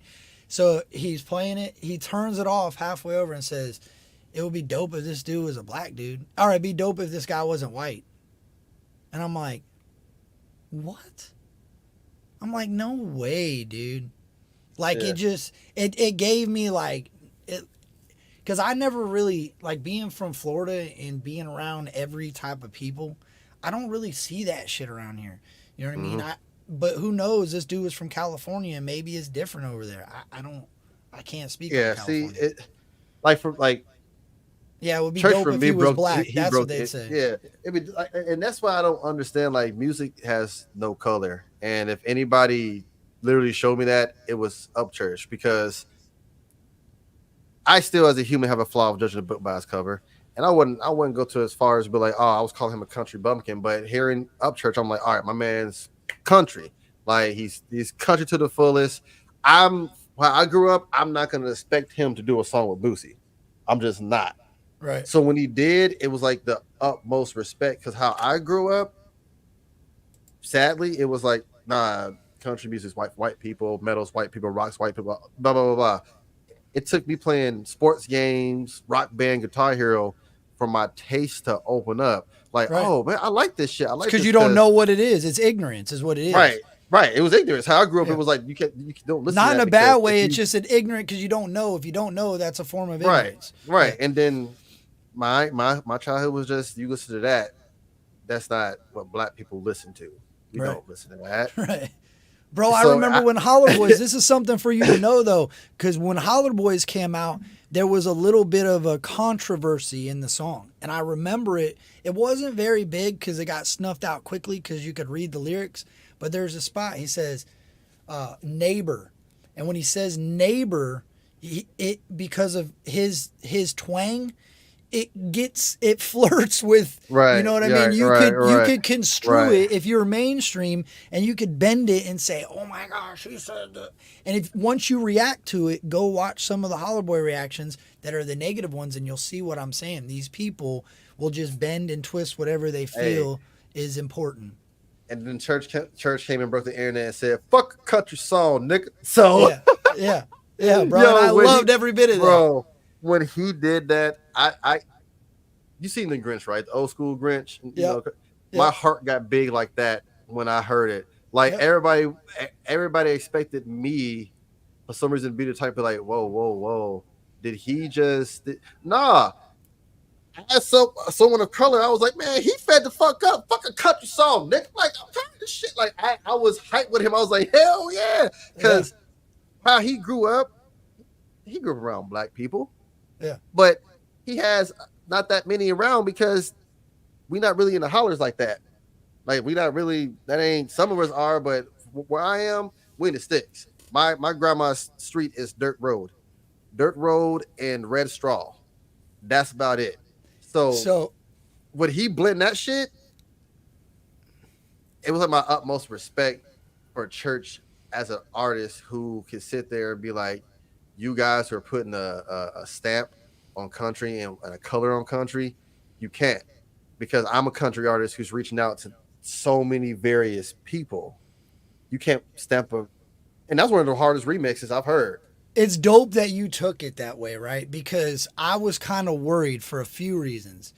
And I'm only talking about this because it was something that happened, right? It's a piece of history of Upchurch history. So he was going through some things with his mother, correct? Mm-hmm. His mother is on the Parachute album. Right. She is on a song called Parachute. Right. She was arguing that she deserves funding from this, like more than I don't know the numbers or whatever. When they got into their dispute, she was arguing about that song. So when he says that, he ain't talking to anybody other than the people bitching at him about not giving that song up. Right. But it's cool that you perceived it as like, I'm gonna rap. Forget about that country song. You know what I'm saying? Don't worry about my country songs. I'm going to rap my ass off. So that's dope, because I was kind of worried. I'm like, damn, if they don't know who he's talking about, who could he be talking to about? But I also think that he was fed up. I use my context clues. because Yeah. I can't, not word for word, but it was like before the bar before he says that, you could definitely tell he made a shot at his mom. Right. Right. Yeah. So Exactly. I knew it was something to do with something personal going on. Then And of course that's Creek and Squad that's being Creek fucking Squad, yeah. they after I reacted to it, they let me know what the history, and I was like, that's even more perfect. Like I ain't trying to put all my business out there, but let's just say I feel church on the family front. Bro, that's I why I have a feel lot of him. respect for you I because you feel him deeply on the family front. So when he said that, it was like he gave me the balls in a sense to say, fuck country song. Like yeah. in my real life, he gave me the balls to Yeah. handle that the way I needed to handle that, which was stand 10 toes on what I'm doing, because what I'm doing is what I'm doing, not what we're doing. And if I decide to take care of you, whatever manner it may be, that's a blessing. It's not a reoccurring fucking bill. I don't owe anybody. I Right. don't thank you for Yeah. I'm here, Yeah. but I don't I don't owe you for where I'm at. Yeah. you I wasn't get what you're saying. you wasn't shooting with me in the gym. Yeah. Like that type Yeah. thing. So when he did that, I was like, bro, I resonate deeply with that. And I was like, yeah, that it needed to be said. And he didn't care. It's kind of like he trusted his fan base to know what he meant. Right. And at the same time, It's a diary, dog. He's venting. Like that's what I think people forget about. Like everybody was upset with him. And one thing I really respected about you, bro, is you took the music, you listened to the substance, and you kept it there. You didn't try to be a dirt diggler and dig back in and try to go after people because they were offending. Like you just fucking That's doing took too what much. you ingested Why? what you were given, and that's it. Yeah. Yeah, like that's doing too much. Like I'm about to say, like, all right, so let me go be Inspector Gadget this month. Like, no. If the information is out there, it'll reach me how it needs to reach me. I'm not gonna go searching in somebody's personal life, because if they wanted their personal life out there, they would put it out there. Has he put it out there? Certain aspects of it he has, and people should just leave it alone and stop digging. Like, he's going to talk about it in his music, obviously. That's the point I've come at with it. Like it's never been any of our business, nor should it be any of our business, right? Enjoy it in the song, because that's your Easter eggs. You know enjoy him as an artist. Yeah. Because at the end of the day, that's all. Unless you're a reactor or somebody who's been out to Ghost Ranch, taught the church, because it's different from knowing somebody over a computer and seeing them in real life and vibing with them in Hey, real I'll life. be real with you, bro. He is the same person. Like when he told you he was out going beaver hunting and he was like, all right, Skin, I'm out, bro. It would be no different if you were texting. You know what I'm saying? Like, Right. or you were on the phone like, hey, Skin, I got to go. I'm going beaver hunting. You know what I mean? Right. Or I'll catch you later, dog. I got to go, pull some fucking grass out of the driveway, or I'm pulling weeds, or I'm carving I get that wood, from him. You know He's like, just humble and genuine. yeah, dude. And that's the type of artist that I respect. You know what I mean? And I'm not saying that independent is the only way that you find that, but I believe that independent artists are really the only ones left like that. It's very a few shit. It's that's true. As I would still be in this zombie days of mainstream music if it wasn't for independent music. Independent music got me hip to there's artists out there who think the way I do. Right.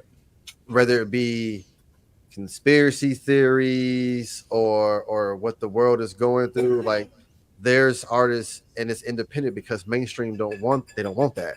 They don't want anybody to realize that shit, you know? They don't want you. They want you to ingest the bullshit. Let me go get drunk as fuck. Go take my 9-to-5 money and go throw it at a stripper. Right. Exactly. Yeah, that's what that mainstream music is about, bro. Like, to be real with you, I'm glad you said that because I've talked about this. So music for me was always a trigger for my relapses and shit. Like, there was always something, like I used to listen to hip hop, and when I put hip hop on, literally that's what I said. I said, oh shit, I could go to the strip club tonight. I could throw some money and go be around some bitches, and then next thing you know, it turns into drug use at the strip club. It turns into me going backwards, right? And I know people will say that's an excuse, but at the end of the day, bro, music manifested things in my brain. Like when I heard music, it made me think about times that I was getting high, times I was, you know what I'm saying? Times I was. What you feed your mind is what you feed your my your addiction. body as well, your addiction. Like Yeah. they paint that picture, and it's that frequency. Everything's about frequency. It's that it gets you in that mood.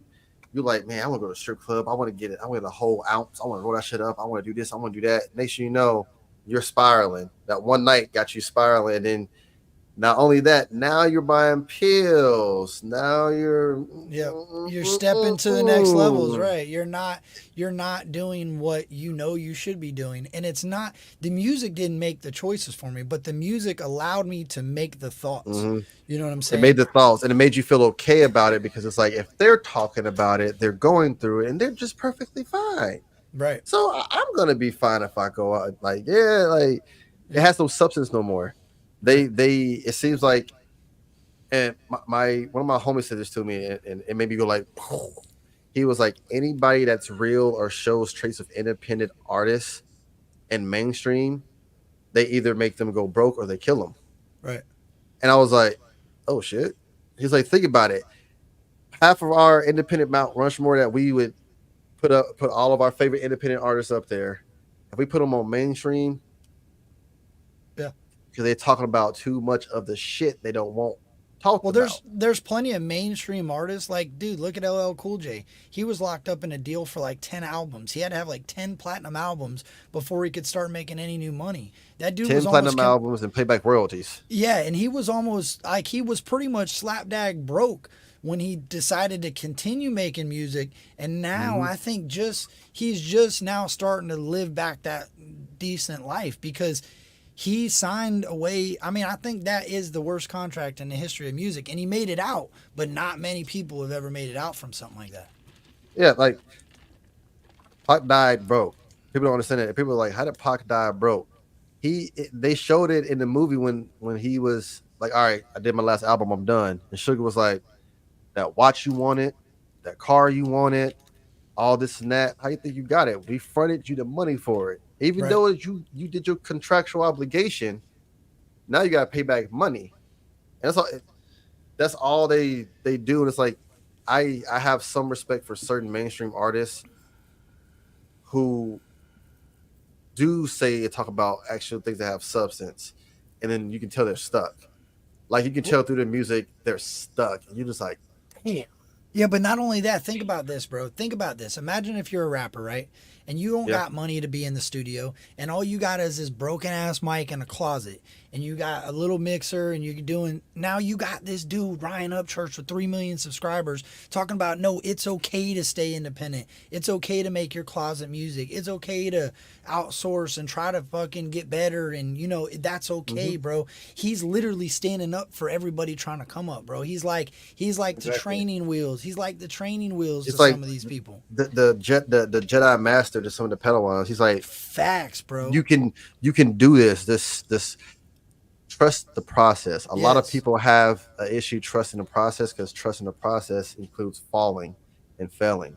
You can't progress and succeed unless you fail. And that's why I liked about Rodeo when he's like, when he said, get up, get back on, get up, get back on.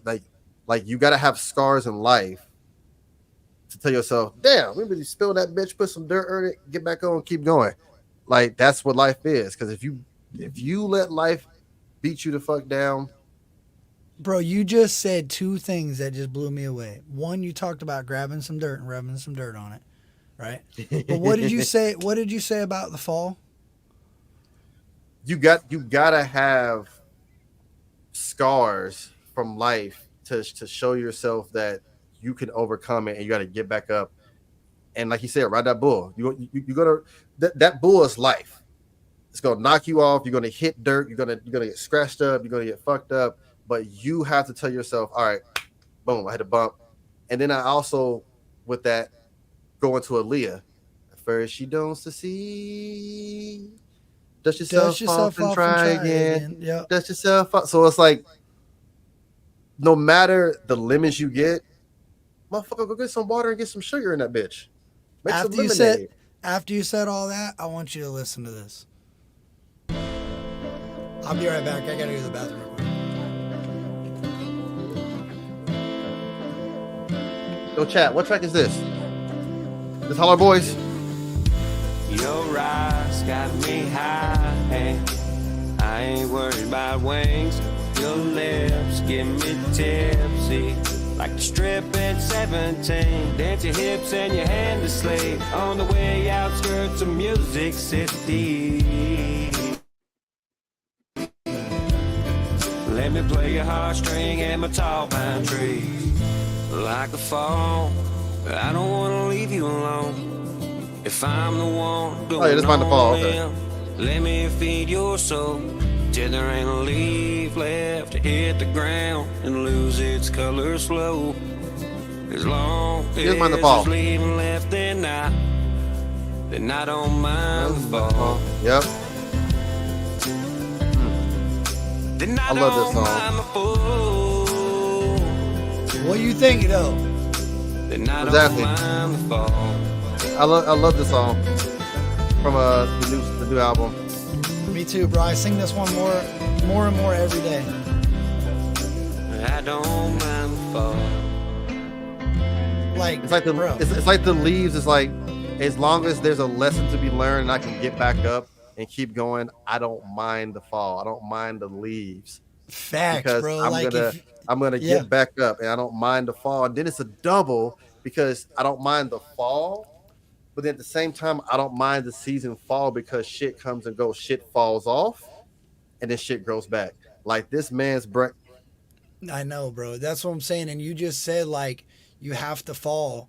You know what I mean? And what he's saying is he doesn't mind the fall. He doesn't mind to get knocked down a peg and to bust his ass for people to shit on him. Like, at least he's able to continue to keep making this music. At least he's able to continue to get up every morning and brush his teeth and get in his truck and see his land. You know what I'm saying? Like, that's what it's all about, bro. And I think that the more people like me and you that understand it, that's what he cares about, dude. I really believe like he could, I know for a fact right now he could call a record label and sign and fucking tear the whole world apart. He would call a record label and they would know who's calling. Yes, Mr. Upchurch. I mean, markability, it might be hard because he's got so many different steps in every genre, but it could be done. I mean, you know, it definitely could be done, but I believe that he would never do that, not because of the mainstream, but I believe that he would never do that because he, as a person, just doesn't believe in it. His values don't line up with what. No. They don't. No, he can't be in those fancy rooms with all those successful people because at the end of the day, he wants to go fucking carve wood and be with his friends. Like, he doesn't, I don't know you fucking people. You know what I'm saying? Why are you talking to me about some songs I made about my friends from 5 years ago? Or some now shit that's being in the room around the dick riders. He don't want to be around suits. It's like, oh, Mr. Upchurch, we love this, we love it. He surrounds himself with a team that's able.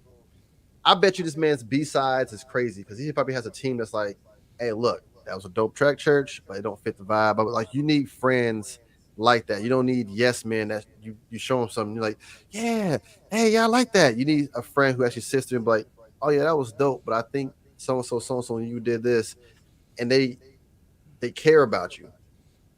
There's some people who do seek out to destroy you, but there's some who care, and we have to know how to take constructive criticism. And I think Church has done a very good job as whoever he has behind him as a team, he's able to do that because he just progresses. And I may be wrong. No, bro, I may be wrong. He may be his own team, but hey. Yeah, no, his friends, bro. Like when he makes some new shit, he'll be like, "Bro, wait till you hear this, dude." He's so happy, like a kid on Christmas morning, and that's why it blows my mind how long he could keep these things locked away. Like he waits for the perfect moment in his mind, and he waits till it's ready for the world to hear, dude. And when it is, he fucking feeds it and serves it right up to us, and it's beautiful, bro. Like that's what I'm saying. Anybody can hate on somebody.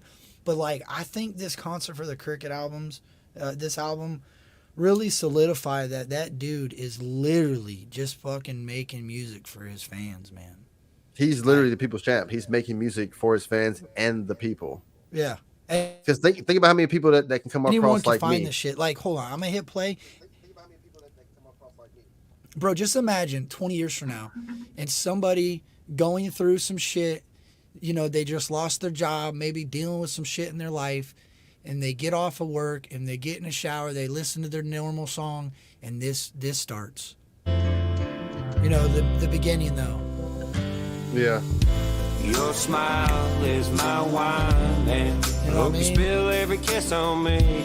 Your wildest of nights when the bonfire goes to sleep. I throw a blanket and a worn out Jeep. The window rolled down so we could breathe. Listening to positivity CD and the top country hits of some TV. With some negativity like that he went through, bro. I don't want to leave you alone. Huh. If I'm the one going on a limb, let me feed your soul. Facts. Till there ain't a leaf left to hit the ground and lose its color's flow. As long as there's leaving left, then I don't mind the foe. Then I don't mind the foe. Oh man, dude. And he makes 420 music. Bro, you it can could sit be, there and smoke to his music. Like that's one of my biggest things. I'm big on. dog. Like if you you're said, going through a THC and breakup, music. if you're going through Oh a my breakup, god! And if you you're hear going, this shit? yeah, or if you're going through a spot in your life where maybe you're fighting with your significant other, and you're like, man, as long as I have the opportunity to still leave this person, then I don't mind these little arguments, because that means we ain't apart. That means we're still together. You know what I mean? But we're arguing right now. So at least I know I can always come back and we ain't left yet. You know what I mean? That could be another way you could take it. Like, dude, he's a fucking poet, bro. It makes you have a whole different appreciation. Like if you were fighting with your spouse right now, or your girl about to break up or whatever, or breaking up, it makes you just feel like, damn, I should appreciate them more. Like, or damn, if you're like, about to make a stupid decision and you're driving down the road, you're about to argue with her about some dumb shit, and you hear this, you're like, yeah, maybe this shit ain't worth it, bro, because we could be fighting about a breakup. It ain't worth it. We fighting about some simple shit when tomorrow ain't promised. And then we gonna sit there and be like, oh my god, the last thing I said to you, like, treat people how you want to be treated, so that way, whatever happens in life, you have no regrets. And that's very hard to say. Very hard. It's very hard to say and do, but I say things that's hard to do because the word can't is not in my vocabulary. It's just hard to do because I don't understand the process. Once I trust said process, I'm going to understand how to do it. Failing is part of that process. Yeah, if you can fail and step back and be like, all right, that's how I fail. So if I tweak that, stop doing that, get to this point, stop doing this, do this route, do this. Oh, look, bingo.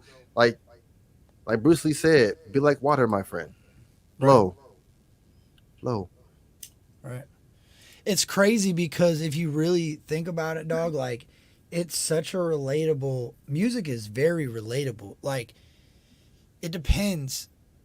Most artists, they're only relatable to a certain extent. And I'll say that. Like, some people, they don't ever really showcase their fail. They don't showcase their past.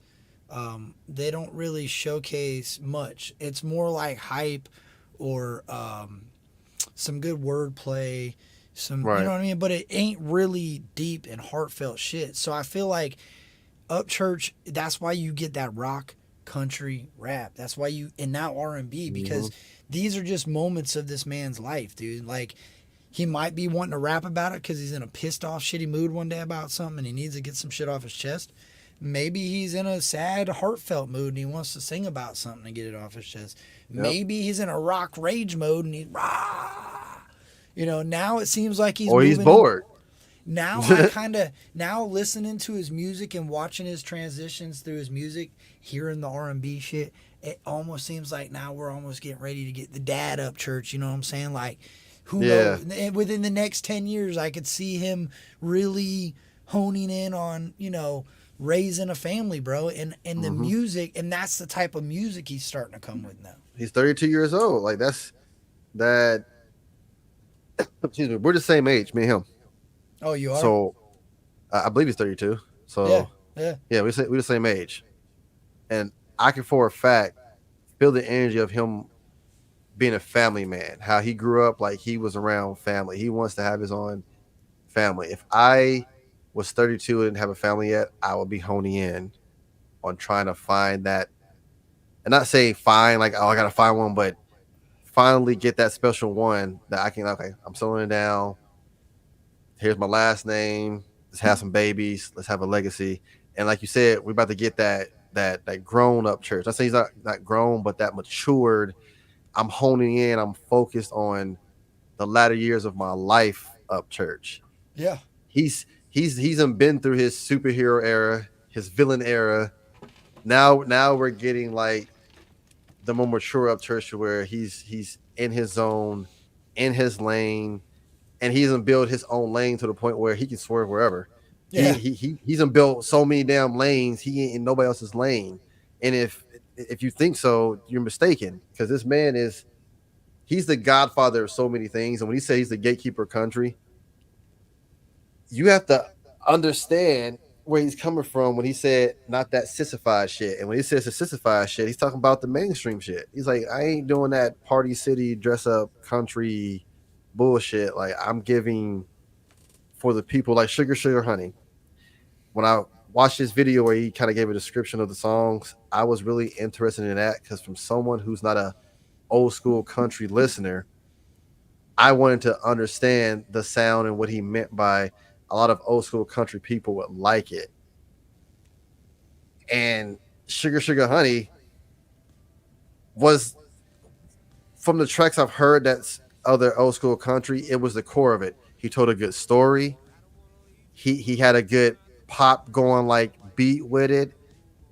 And the story that went along with it was like a reminiscence of the past. It put you in like, it took me back in Mississippi when me and my cousins would drive the Sonic drive-through, and they used to come out on skates and shit, and we would order chili dogs and drink slushies. Like, it took you to a good time.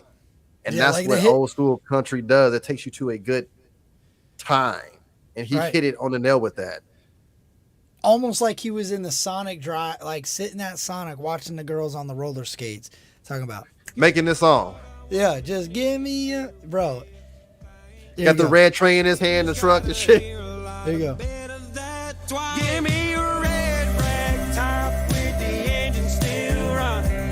A pretty red head when it's dark in Georgia.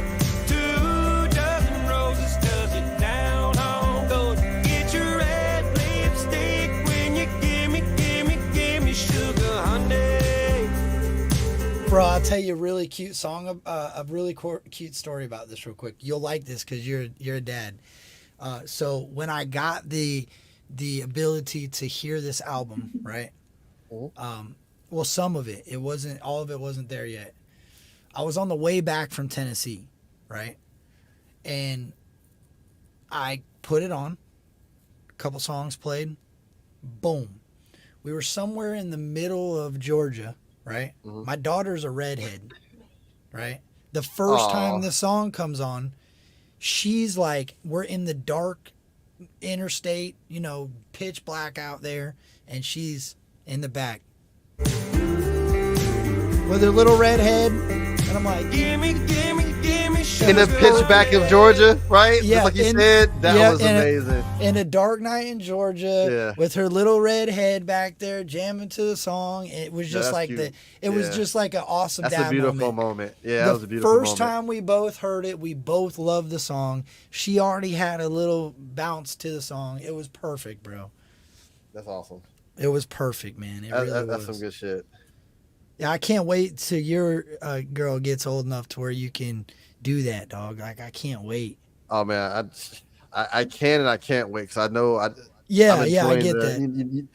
Like, yeah, when they're that age, when they months old, it's the cute stages for the advent. Yeah, that's fact. But that's also fact. I just can't just watch her grow. Like, I respect you just as a father of being in your kid's life, and then having that ability to watch your kid grow. Like, that is a big blessing. Like, I have a 10-year-old son. So watching him get to the age of 10, Oh yeah, I And always forget that he's balling too. He's yeah. a basketball player, right? Yeah, yeah. Yeah. My bad. But the cool part is he's like I want to be a scientist and play basketball. Do it. Yeah. I'm Get like, your do it. education and He's use like, basketball to fund I it. can't do that. I'm like, yeah, you can. I'm like, focus, go hard in basketball. Let basketball pay for your college to pay for you to be a scientist. Be a scientist. Go off and play ball. If ball don't work out or whatever it may be, you know what you tell him to do, bro? Scientist. Tell him that you got a homework assignment. Tell him you want 5 athletes that have like degrees, because there is a lot of them that got degrees and they went and played football, and now they're out of football and they're big successful lawyers. There's doctors. There's a good one. Yeah, and then that way he can see that at least if I'm not successful in basketball, at least I can have a really good life and a really good future for my family. You know what I mean? Exactly. That's I'm gonna do that. That's a good one, because that opens up his mind and being like, all right, there's a lot of athletes out there that are doing what I want to do. Because a lot of the time, people don't want to take a chance on themselves because they don't want to be the only one in that area or field. And it's to see someone else doing it, it gives you kind of a boost. Right. Yeah, it's like, oh, there's been other people that have done this before. I'm not the only one. Right. So you put another song on here that was like a huge A. This is my dog. So this one, you're already going to know what it is. We're going to play it, and then I want to know why you picked this one.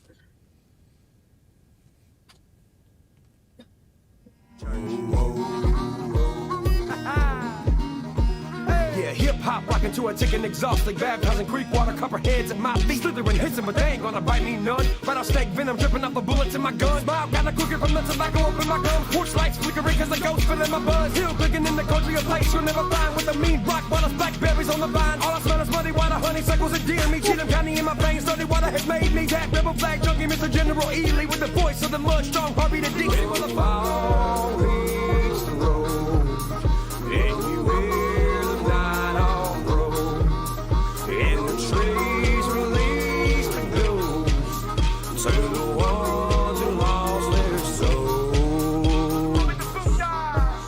Whoa, whoa, whoa, whoa. Son, I'm priceless, bone stock, old Camaro, and I'm in it to be a legend. Give a fuck about the narrow. My shit played when I'm 6 feet in the ground, 100 years in the dirt, still bumping my sound. While you dancing around the fire, while you sipping the shine, a tailgating with your buddies, puff, passing the pine. Or simply chilling, watching the slow, changing the times. Think about me every time you start that fire. Fall hits the road, and you hear the night all grow, and the trees release the ghosts to the ones who lost their soul.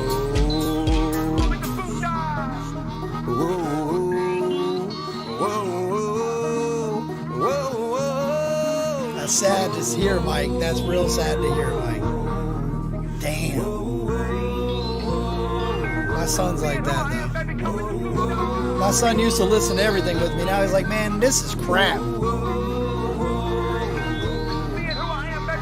Snakes getting boots till I dance on the devil. Foreign country with a finisher, rapping in heavy metal. Junior and Pantera, Allison transmission with a change in the back lane. Slightly spitting and dipping while writing and repping the Confederate state. Until I'm down in the hole, I'm the rooster man. Yeah, here I come, and I'm repping for Dixie. Ain't none of you motherfuckers ever gonna evict me. I love that, huh?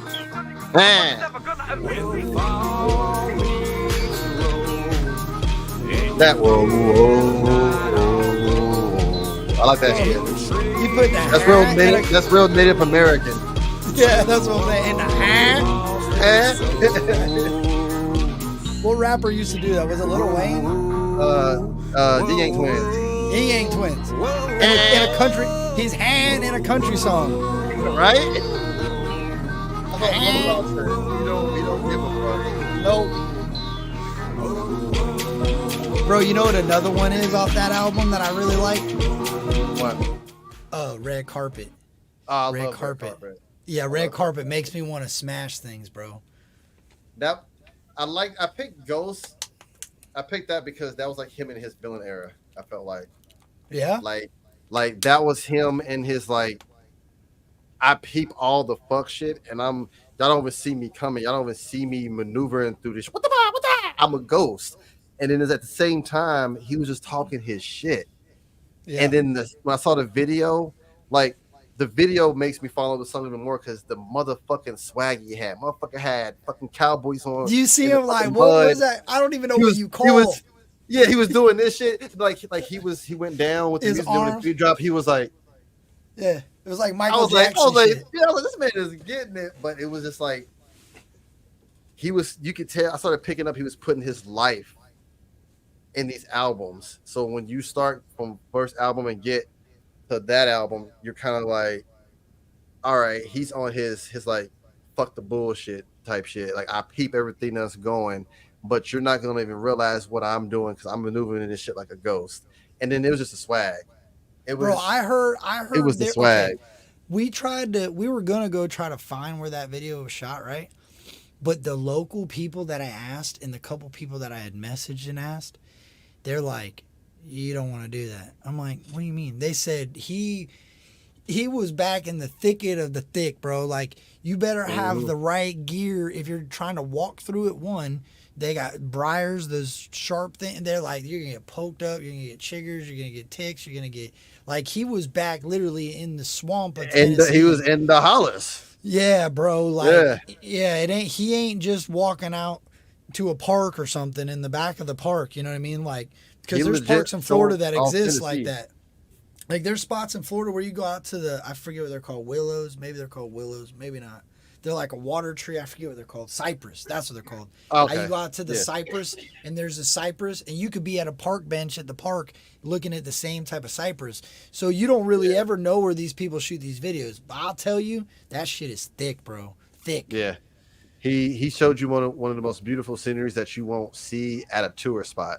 Nah. Like that's the beautiful thing about it is like that's his area. Like not Cheatham County, like Tennessee is his comfortable area. Like if he's anywhere in Tennessee, I feel like he's like that's home. For you to go in the thick of it, where you're talking about chiggers, like you got me at chiggers and shit. Like, I ain't bro, there was a spot. There was this spot that we drove through, dude. That there was these. I don't know what type of food it was. They were growing something out there, and they were all golden. It must have been a little cold for them or whatever happened, dude. The sun started setting. Fucking plants are all golden. The cypress are just big booming trees. I mean, it was like, if I had the ability, I've told my wife, she wants me to move so bad. I'm like, baby, if we had the money like that and we could just drop everything we love and run off to another state, I would go to Tennessee because it is some of the most beautiful sunsets, sunrises. That is what my girl said too, because her grandma is out in Tennessee. So she's like, if we don't move to Florida, we're moving to Tennessee. Well, it's like right in the smack of the United States, right? Pretty much. It's like right in the middle. Right in the middle. Yeah, so it gets like, I don't know, dude. It gets like both views. Yeah, it's dope, man. It is dope for sure. But I honestly, not every track I picked was like something that come off deep. It was more just that's always on repeat in my playlist. Like if I drop off in the car, Ghost is gonna come on because I just that do whoa. You hear in the car, you like. Yeah, and then he just double time spitting the shit, and then when you listen a couple of times, and like you have to listen at face value. I listen at face value so I can just feel it. Then I listen for lyrics. Then I keep listening after that, and he just was talking about a lot of snake shit that you got to maneuver, not let people know what you're doing. Don't talk about it, be about it. Like he was saying a lot of shit, and then I try to challenge myself of all right. Does the title of the song have anything of a meaning to do with the song? Sometimes when he's like snakeskin boots while I dance on the devil. That yeah. And then you're like, bro. From there, it's kind of like he lets you have your own perception of what do you think Ghost would mean in this song, and you pick up many things where you're like, if I was going through that, I would move quietly. Bam. Yeah. Because the snake skins are like all the snakes he slayed, he's made boots out of them, and he's dancing on the devil with the snakes. Exactly, with the snake skin. So it's kind of like spitting in your face and laughing. Ha ha. The shit you said, the weapon you try to form against me didn't prosper. Now I made my own different weapon with that shit, and now I'm stomping you in the face with it. Ha ha ha. Like church, that's why I said if you. That's why I'm loving this, man, because you break church down the way I do. It's very It's a hard. lifestyle. It's a lifestyle, dog. Yeah, and you making me realize that, like damn, like I'm actually just like a big church fiend, Yeah, it's churchaholic. what you're Like, living, bro. So whatever. this next song is my favorite song of my life. Like Mm. this next song means more to me than any other song. Like there's some close runner-ups, bro, but like we talked about equality. Hey, girl, hold on, you can't, don't come in here yet. What's up? You want to say hi? Can you give me a hug? Say hello, everyone. Oh, Say hi real quick. You can't steal the show because I know you'll try, but say hi to everyone. Tell them, hey, how are you? My name is Braylon, and I got strep throat and the flu. oh no. Well, Yeah. I hope she get better soon, man. Wolf said he I'll have hopes she to. feels better. Give me a kiss. Give me a kiss. I love you. You out of here? All right. She don't want to give me a kiss because she don't want to get me sick. Get out of here. Oh, Go. I'll be out there in a little bit. What are you doing? You going to bed? that's gonna be my daughter. Or are you going to shower? She's storming me, bro. She Woohoo. what? Oh, she got away from mommy for a moment, so then she tried to break in here.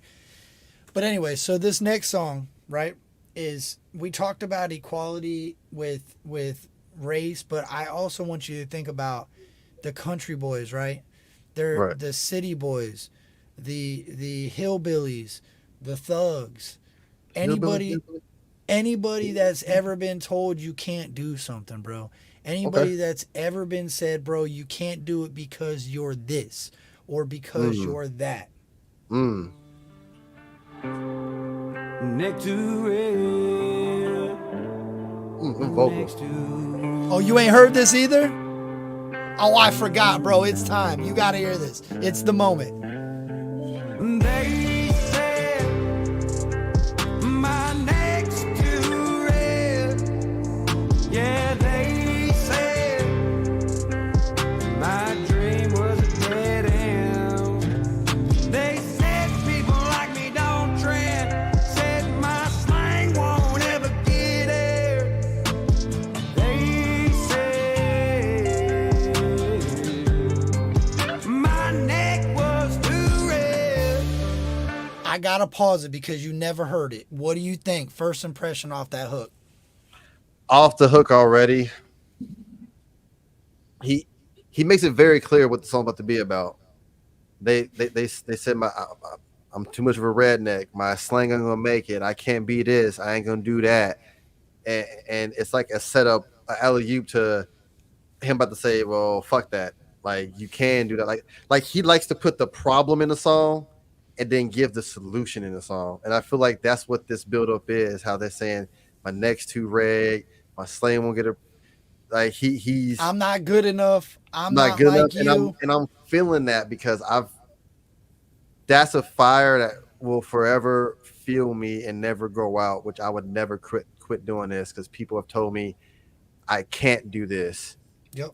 Whether it be my skin color or nobody wants to listen to that, nobody wants to sit there and watch you do this. Like just go get a 9 to 5, and there's nothing against anybody at 9 to 5s. But the way my life has worked out for me being a full-time content creator, I'm there every step of the way with my kids. That was my goal, was when I did have a 9 to 5 to not have a 9 to 5. And unfortunately, COVID was that blessing. So anybody that ever told you couldn't do it, they were telling you your neck was too red. That's Your why neck was this too song, red. That's why this is a soundtrack of my life. Let's go. Wait till you hear Man, these verses, he is. dog.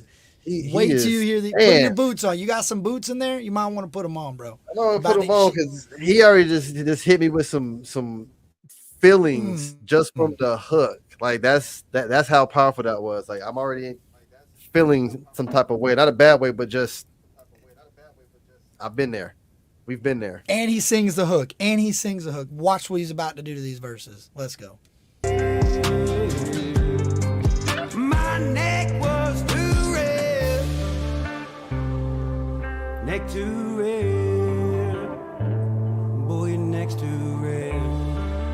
As far as that, My neck's too town 90% white. Blame God for my southern roots. Thank him also cause I got the juice. Leaving marks all on these music dudes. Like burnouts do with a 302. Weed him, holla boys. Tatted up, missing teeth and scars. Gang shit off the front board. Grew up on a blowtorch. We ain't know no Scott Storch. All we knew was Highland Rim, case of beer and some race cars. Alpha male with the straight bars. Dixie made me do it like I do. And if you got a problem with my side of town, just know we ain't finna budge for you. They said, I mean, come on, bro. Come on. Bro, he just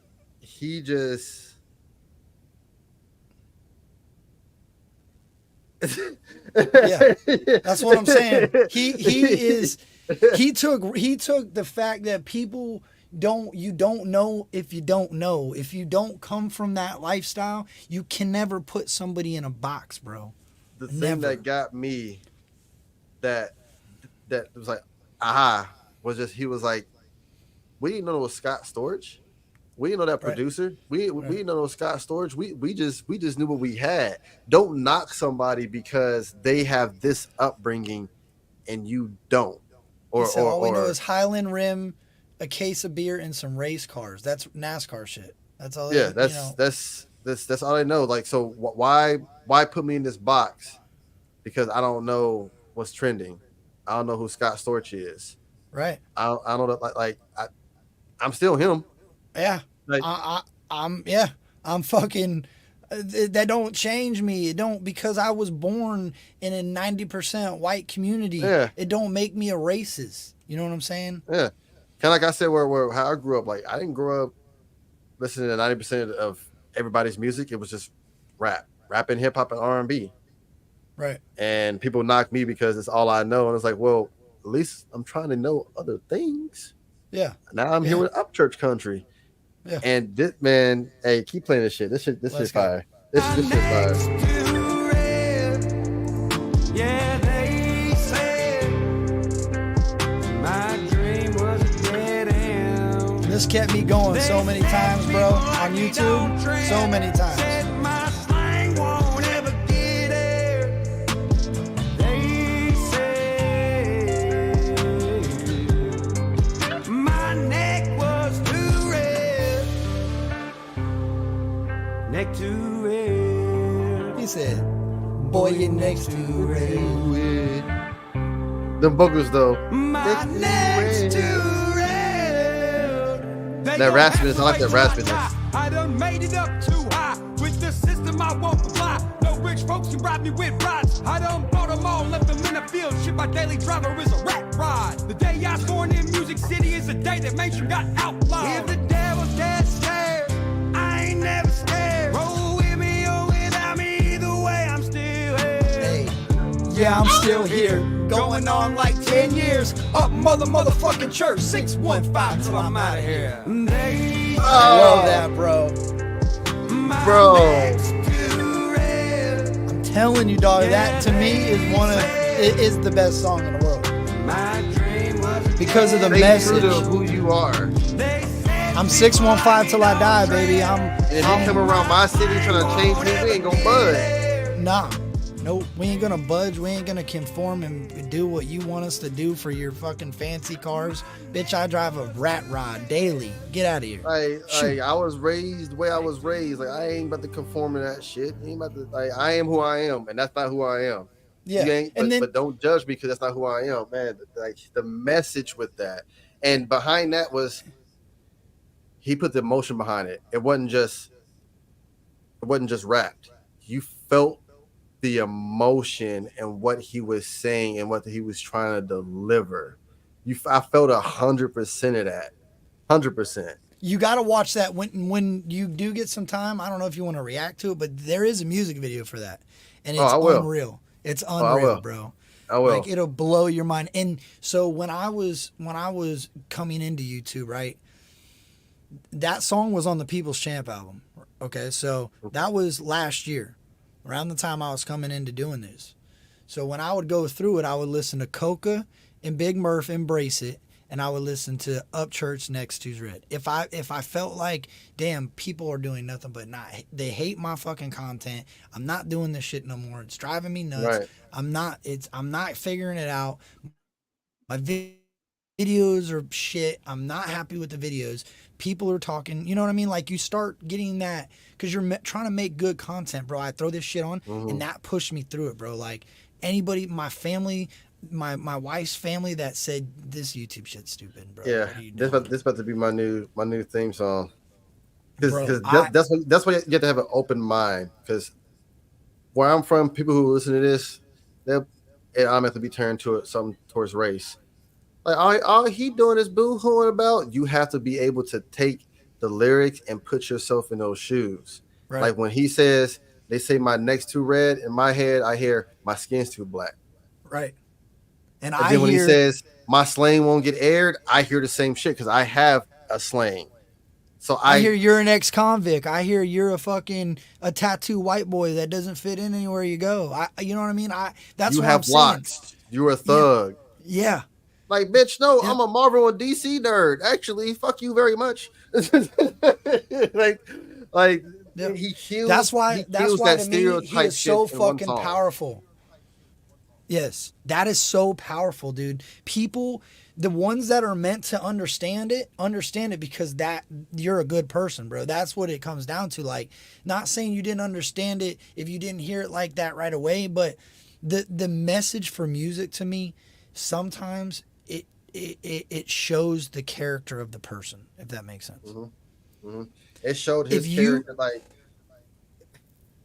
If you look at that song and say he was there is people that said that song is racist because he's calling himself a redneck. You know what I'm saying? That shows your character. That shows people's ignorance and not knowing their history. Right. That first of all, I'm black. Yeah. I don't know, and I'm saying for me, let's say I don't know the history of rednecks. I had a friend of mine, I was like, what's a redneck? And he literally looked at me and said, what's the N-word? And I was like, no. Huh? What? I was like, huh? And he's like, I'm just saying, I'm like, so are you trying to compare that y'all call each other rednecks because of the N-word? And he tried to validate, and I was like, no. I was better off going to Google than asking you at this point, motherfucker. Like, I just thought I would actually understand.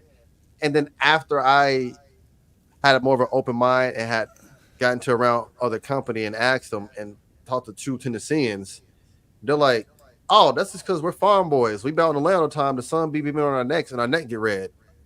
I'm like, oh. So y'all just country boys. He's like, yeah, we're country boys. You catch us outside. That thus our necks get red. He's like, there's nothing to do with the N-word. And he made the face you made. He was like, isn't it what? And I was like, hey, bro. I was like, hey, I'm just letting you know the shit I went through. So that's how you were educated, right? Well, that's scary, bro. I'm like, that shit felt weird. I knew it was weird, and I just wanted to get it true. And he's like, it has nothing to do with that. It's just our pride. And I get called Uncle Tom, and it's funny because nobody knows the history of that. Because bro, have you ever used a ratchet strap to hold some shit down that probably shouldn't be held down like that?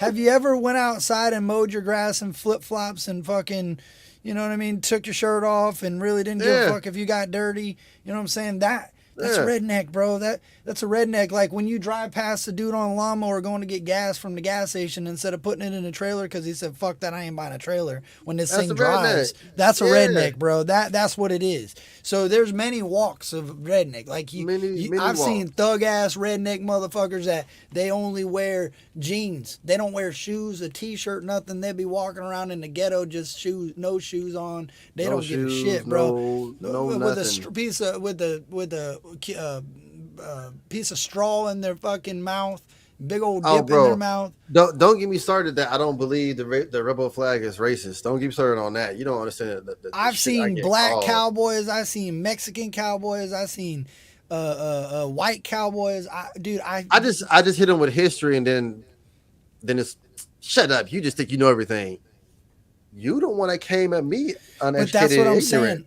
But that's I had to let you know that's not what the flag means at all. But that's why I said music. I can let somebody listen to a song, right?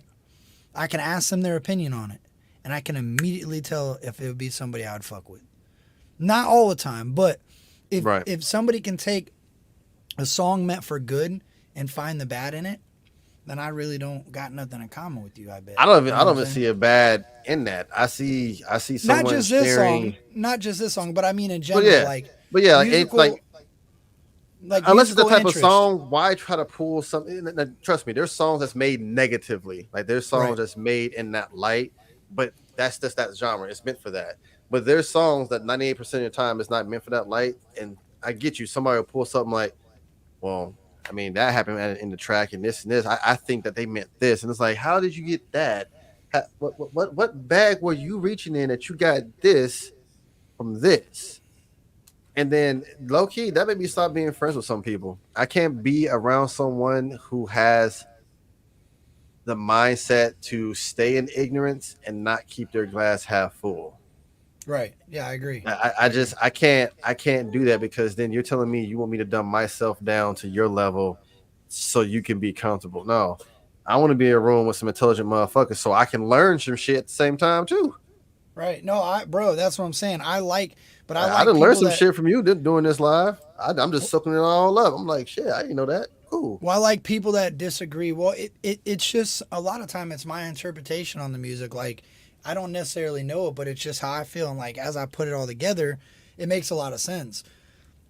You know what I'm saying? Like some things, yes, but other things are just interpretations of sound and what I hear and vibrations and like you said, it's all a mood. Like when I heard Next to Red, I heard race a little bit because of the time that okay, you started doing YouTube around the time People's Champ came out, right? Yeah. That's around the time I did. That's why when you said it, I knew we were around the same block. So as I'm coming into YouTube and I'm seeing a lot of, you got the song Fuck It, said Fuck It, Fuck the Lord Show, all that's coming out. And I'm hearing him really start going at people. I'm doing YouTube now, so I'm getting a little bit of the backlash. I'm getting a little bit of the, oh, this dude's racist. So I'm hearing a little bit of the racist, but what I heard is anybody that's ever been told you can't do something because of this. So my what is too what, but this was for him. My neck is too red. The rest of it could be my he has to skin put is himself too black. It has to be his perspective. Like honestly, in my opinion, if you want to get on the terms of what would have teetered this racism would have been if he would have wrapped it in a different perspective. Because then, and I don't even think, me personally, it wouldn't have triggered the word racist to me. It would have been more of an aspect of, all right, man, how can you talk from that perspective when you're not walking in that life? Like, talk about you. And that's what he did. He talked about himself, but you have to take it deeper than that and be like, this is for everyone who was told they can't or be something because of a certain thing with them or a stigmatism about their culture, whatever it may be. Because at the end of the day, you can do anything you set your mind to. That's not no little kid. Let me tell my daughter. Let me tell my son. That's some adult ass shit too. Like, you can do anything you want. If I would have sat here and kept putting negativity in my brain and said I can't do this, I would still be at 500 subscribers. Yeah, you're right. You're absolutely correct. Plenty of people do that. They give up because they take what people think about them or what people say about them as facts, right? You're no good. You're not this. You're too this. My neck's too red. You know what I'm saying? And that's why I said this song pushed me right past all that shit. When I was like, fuck YouTube, I can't do this shit. I throw this on or embrace it. And those two things, like embrace this moment because eventually, hopefully, it'll change. You know what I mean? And I still have those moments. Yeah. I still have those moments with YouTube with doing this. I don't want nobody to think like, oh, like, he's been doing it for a minute. It's cool. Like, I've had my moments, and I didn't have a song until now that I could listen to that helped me push through it. I just had my thoughts, and my thoughts are dangerous. Yeah. So it's like now you've given me an outlet of like, all right, I'm feeling that imposter syndrome today. Let me throw in a song real quick. Let me push through that shit.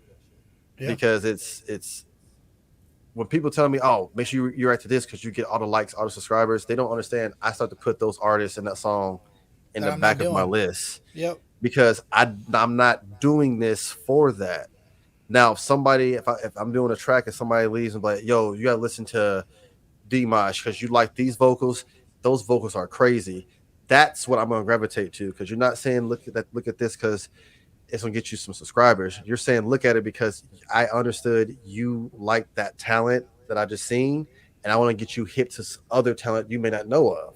Right. And if it comes with an influx from a community, it comes with an influx. If it comes with 50 views, it comes with 50 views. You know what I have put in my head? In my room I'm in, I would have a line out my door if 50 people was in my house right now. So you mean to tell me 50 people saw my reaction and I may have put 50 people onto a new person? Yeah. Yeah. I'm cool with that because my venue is my room. So I would have a house full of people right now, honestly, if I had 50 people in here. So yeah, I think that as a W.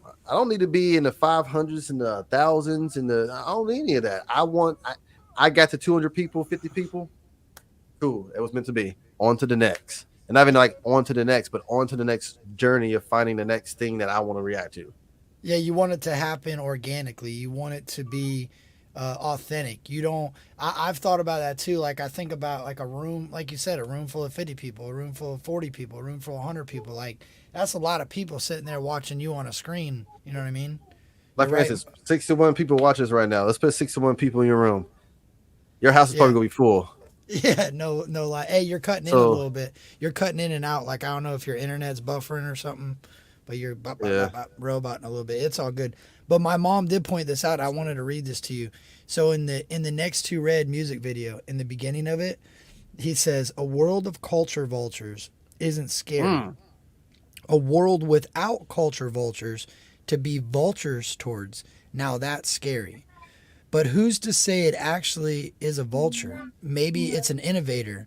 Vultures pick at things dead on the road. Innovators pave new lanes.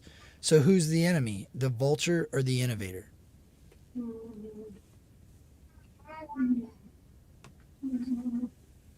Yeah.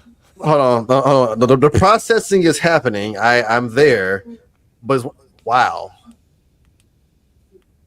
The vultures pick at things that are already gone, but the innovators try to plow through things that have already been successful or already been established.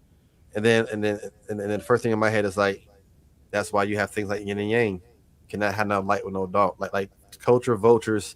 In a sense, I didn't see the necessity for culture vultures. I seen like that comes from the inspirations of innovators. Things come, things go. But if you don't have like a culture vultures.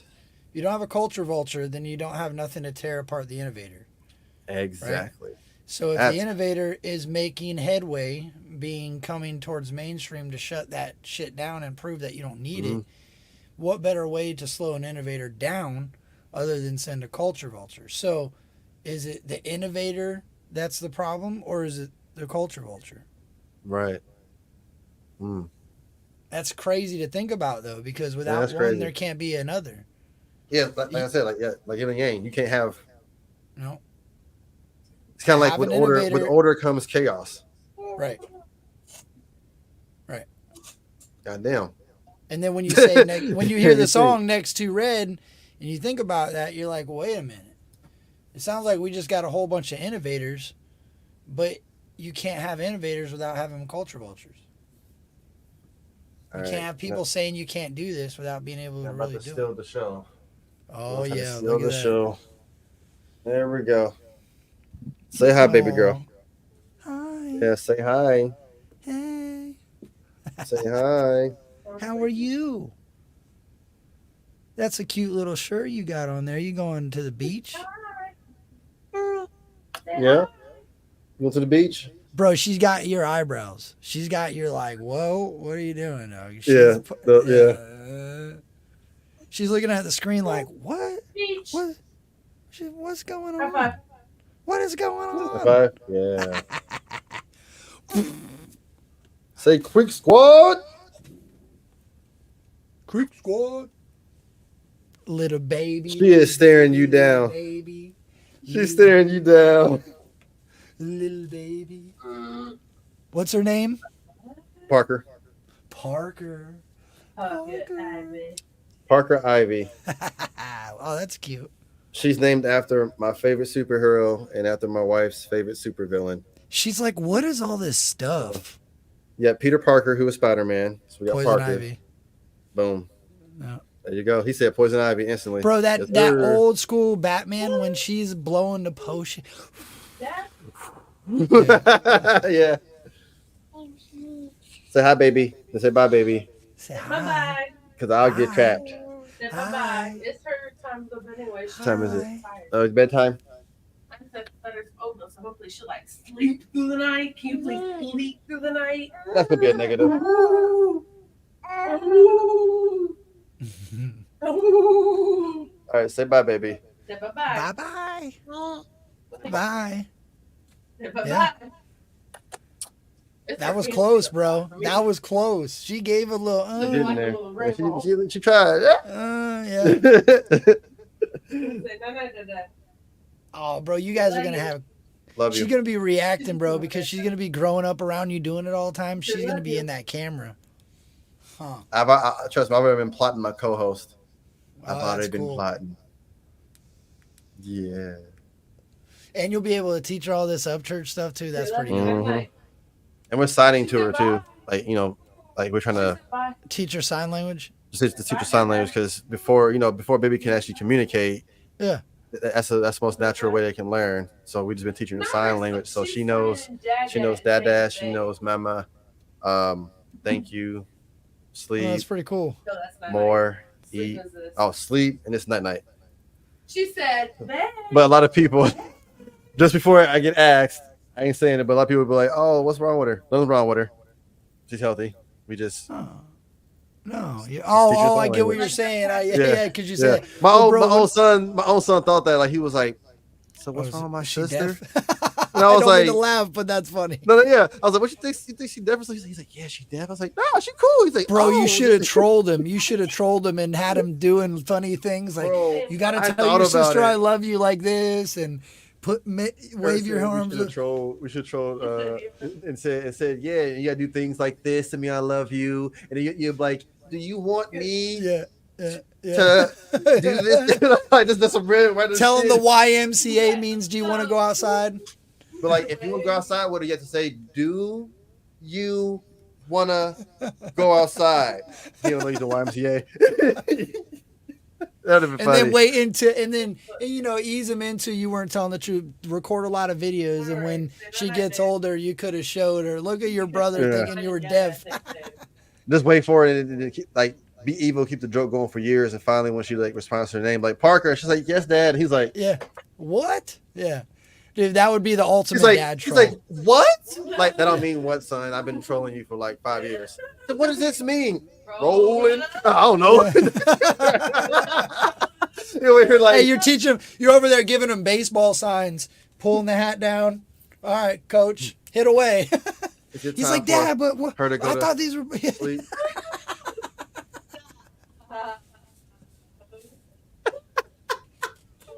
Damn, missed Oh, opportunity. yeah, bro, you definitely did, dog. You Oh. definitely did. Oh, that's Dang. dope. You hear me? My daughter knew. Stay in bed. They taught my daughter the Spanish Pledge of Allegiance when she was like 4, but because I don't speak Spanish, she doesn't know it no more. But one day we were sitting Oh, on the dang, couch, yeah. and she's like, she says the American way, and then right at the end she starts speaking Spanish, and I'm like, what? Where did you learn all this Spanish from? And turns out her Hey, school yeah. taught her it. You heard about the it's the like English, like the Britain, like English children, they watch Miss Rachel a lot, so they pick up American accents. Like, there's a kid speaking to his mom in an American accent, but then when he or English accent, but then when he gets to certain words, it's a straight English accent because he's gonna watch Miss Rachel so much on YouTube growing Yeah, I up. get it. Certain words are like English accent. Like, he'll be like, "Mom, where are we going today?" And then everything else he starts speaking, like he's from British, and she's like, Oh, "Why are you talking like this?" Because he learned that phrase from Yeah. Oh my yeah. God, yeah, that is pretty funny. So That is we pretty have funny. her watching Bluey, which is a Australian. I don't know if you heard about Bluey. It's an Australian Yeah. cartoon. So I can't wait to where she starts picking up on their slang and she's talking in Aussie. Talking about it, you want to go to a joy or however they talk. Yeah. Dad, you Yeah. you've been a dauber. Like what? What do you mean? What am I mean? Yeah. What you talking about? Stop being cheeky, Dad. Yeah. Yeah, that's gonna be her. Bloke. She starts running around talking about bloke Yeah. and Joey's and yeah. That's funny. I don't know, bro. mate. He start calling me mate. Hey, mate. Yeah. Yeah. She starts hunting crocodiles. You know you got to worry, bro. You got crocodile, then baby crocodile hunter over there. Australians, they fight kangaroos and they hunt crocodiles, bro. Look at Steve Irwin. Hey, it's true. Rest in true. peace to Steve, bro. That dude got Rest in peace, killed by a stingray, bro. A stingray. Think about that. Stingray. And all because they said he pulled out the stinger because he was on some badass shit. He's like, goddamn, Yeah. oh shit. Yep. Yeah, like that type thing. Not to make fun of it, but that's like really like how it was. He just had a moment of like, I got hurt in the field. I'm used to this. And they said he don't think he realized how damaged he was, and he took it out, and then Bled to death. Dead. yeah, like. Whereas Yeah, that's me, crazy. the way I grew up, where I came from, where the stories I've heard, I would have got stabbed. I would have left the bitch in until I got to the hospital. Hey, if that's what it takes, bro, I guess, right? The crazy thing is I would have thought that dude would have got ate up by a crocodile after all the crocodiles he jumped That's on. kind of I was like a motherfucking stingray took my boy out. Out of all the things that he done fucked with, a stingray. Yeah. I was like, Yeah, oh. But I guess it was like 6 feet. Like it was huge, bro. Like from what I read, like this thing was like bigger The barb he yeah. put out was like that big. He said. Yeah. So like It's like getting hit with a spear gun. I bet. more power to him for even being around it, because you're not gonna catch me around at all. Like I can swim. I go in the ocean and swim around, but as soon as you start being like, look at this, and it's some unidentified object, I'm walking back to land, back to the shore. So listen, bro. So we've heard a lot of tracks, right? We've heard a lot of different songs. One of them that you got in here, it's crazy because it's off of King of Dixie, and that was how long ago? Let me look and see how many albums back that was. Let me see. King of Dixie. Yeah. It was oh my gosh, bro. It was deep. Was it like the third, fourth? It was 1, 2, 3, 4. His fifth album, 2017. So remember when you said you felt like Supernatural, he started to feel like he was meeting to where he understood himself. I felt like King of Dixie in this actual song is where he knew he had it, but he just didn't know how to control it. Like he knew he had something special, but he just didn't truly know how to. I love that. I love how he says, you know, he's an old soul, about 200 years old. Yeah. Like that's what always rang with me, because I feel like I'm an old soul. I don't fit in with the trendy stuff all the time. I'm old school in my thinking and how I do things traditionally. Right. So when he said that, I felt that. And then you know the song you about to play, while like Here when you you go. hear it, it's he puts it out there. Like you feel like he, like you said, he knows I got it. Now how do I take off with it now that I got it? Yeah, how do I control? I think this was. Well, I think it's not take off. I think it was, how do I balance my music to appeal to what I'm trying to do? Because I like country, I like rap, I like rock. I feel like this song kind of gave you. It's odd enough, but it was almost all three of them in a sense, because the message was more like a country message with more of a hardcore, like he gave it to you in a hardcore style, which would be the rap, and then the rock because of the vibe. So he gave you everything at one time, and I think at that moment he realized, hey, I could probably do each one of these, and I think not long after that comes River Rat. That's what and that's kind of my slang. That's what I mean by take off, like not like take off like numbers. Or When I creaker. like, Yeah. like, I know you meant like in the music. It made him like it made him Yeah. feel like, all right, I can actually. How do I get this going? Like you said, to where it needs to get going. Because look, think of this. He dropped Cheatham County, Heart of America, Chicken Willie, Bad Motherfucker, Son of the South. And then this is on King of Dixie. He dropped Project X right after that. And then boom, Creeker 1 came, the first Creeker. So I feel like this song was the moment when he knew. So Project X is between that and Creeker? Yeah. It's I King of gotta go back Dixie. and do Project X then. It's King of Dixie, Project X, and then Creeker. Ah, okay. I gotta do Project X then. Oh, you ain't done Project X either? I didn't know when that fit in the timeline, so I kind of just saved it to like after I did all the albums, I was gonna do all that, and then start getting into his remixes. Oh, you ain't got. I've got into the remixes. No, I got into a good 10 or plus more. Okay. You know, I got into a 10 plus more on the remixes, but not all of them. Bro, this is dope. All right, bet. Here we go. Let's go. Let the band play. Bro, this, you ain't lying. This is an iconic one. Yeah. John Lennon, Michael Jackson, Janis Joplin, Jimi Hendrix. When I die, I just wanna be a legend. White roses on my headstone and my name in golden carats. Cause when I die, I'm gonna be a fucking legend. John Lennon, Michael Jackson, Janis Joplin, Jimi Hendrix.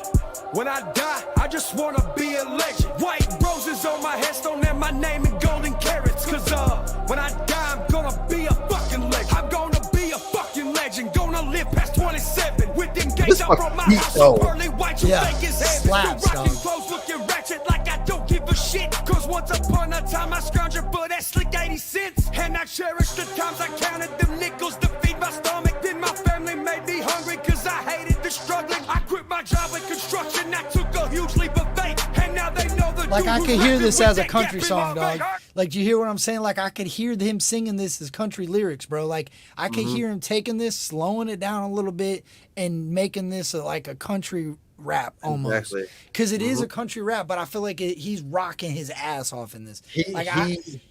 Bro. It's the country lyrics.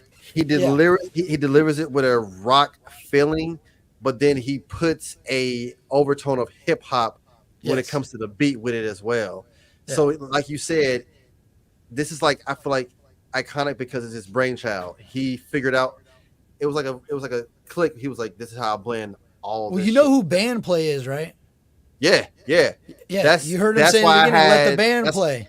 And that's why a lot of his tracks coming up to that, like when you heard "Let the Band Play," that's when I knew shit was serious. I'm gonna be honest. That's when I was like, oh, I'm messing with this type of motherfucker. Okay, because "Let the Band," that's a down south thing, and his beats are legendary. Tennessee. So my first song when I heard, I can tell you now. I can't remember the first song, but I remember the moment when I heard "Let the Band Play." I just remember that atmosphere in that moment when I was kind of slouching in my chair. I was kind of like, all right, that's Upchurch.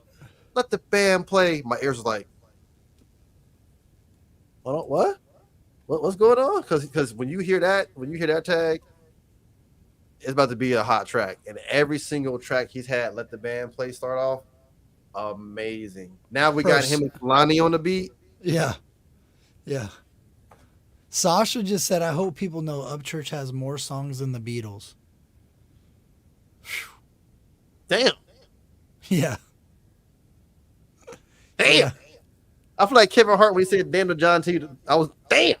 Like that's a good milestone. Wow. Jesus. My boy's doing it big. Let's go. John Lennon, Michael Jackson, Janis Joplin, Jimi Hendrix. When I die, I just wanna be a legend. White roses on my headstone and my name in golden carats. Cause when I die, I'm gonna be a fucking legend. And when I'm gone, my fucking James will still be jamming. And all my fans will still be out here tearing shit up, raising hell and yelling. Let my sound waves live 1,000 years, I'll still jam as a skeleton. Cause when I die, I'm pretty sure it's gonna be a bloodshed. fucking legend. And I ain't used to this life, but hell, I'm willing to take it.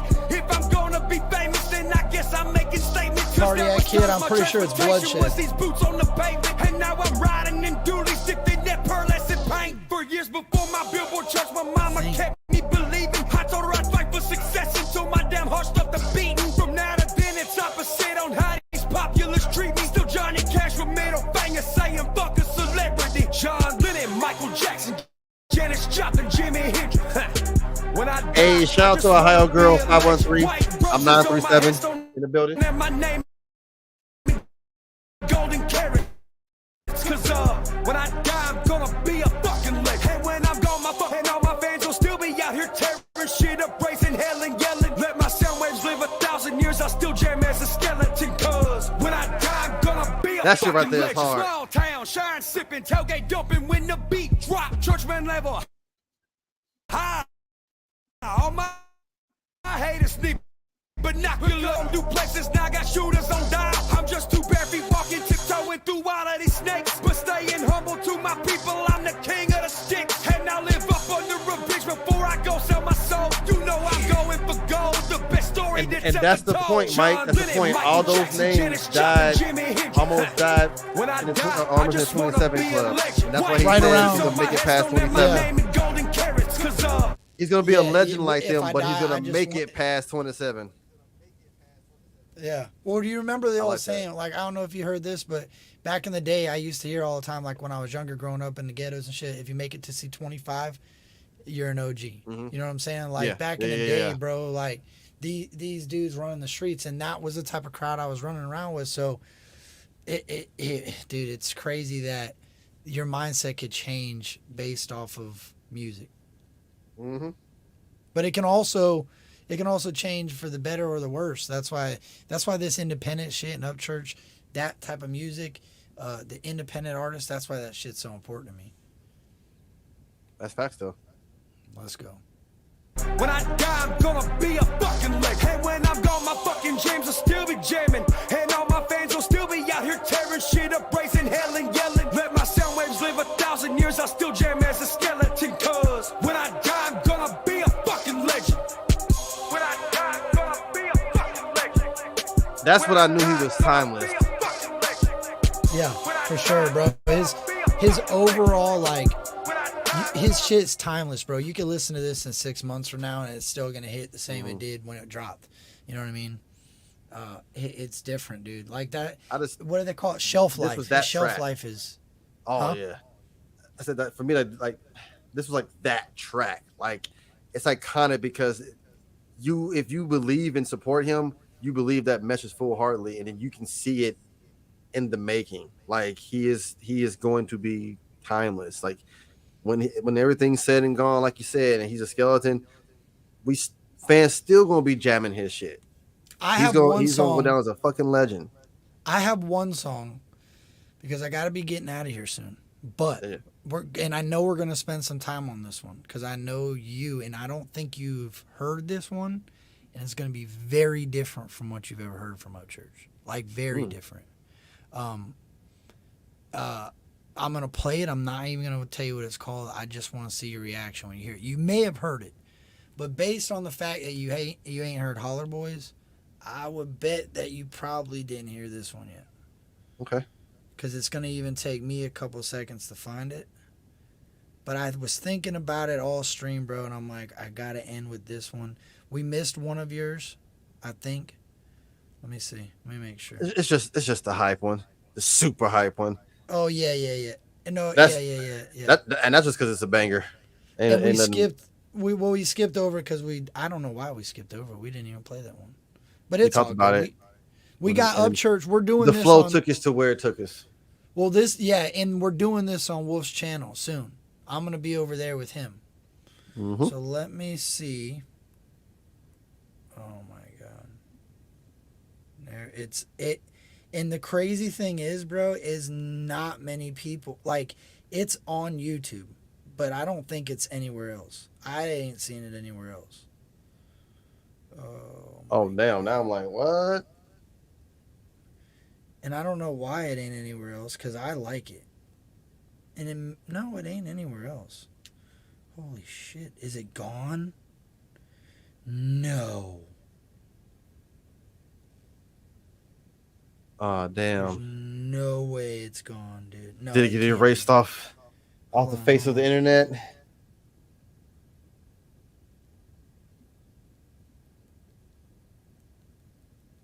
And the cool What? thing with church though too is when I told him I ain't got a camera and all that cool shit to like bring it and do an interview and all that.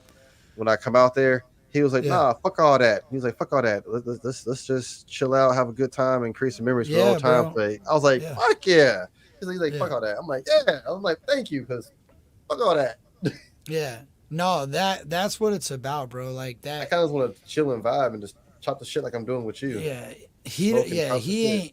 he ain't about all that. Like that fucking this YouTube shit is just like what he knows he does to let fans understand. You know what I mean? Like he really is into just meeting people and kicking it, bro. Like that is the beautiful part about him as a person. Like when we made that video true crime and shit, bro, he was like, "Hey, you care if I make a video?" I'm like, "I don't give a fuck, bro. Let's do it."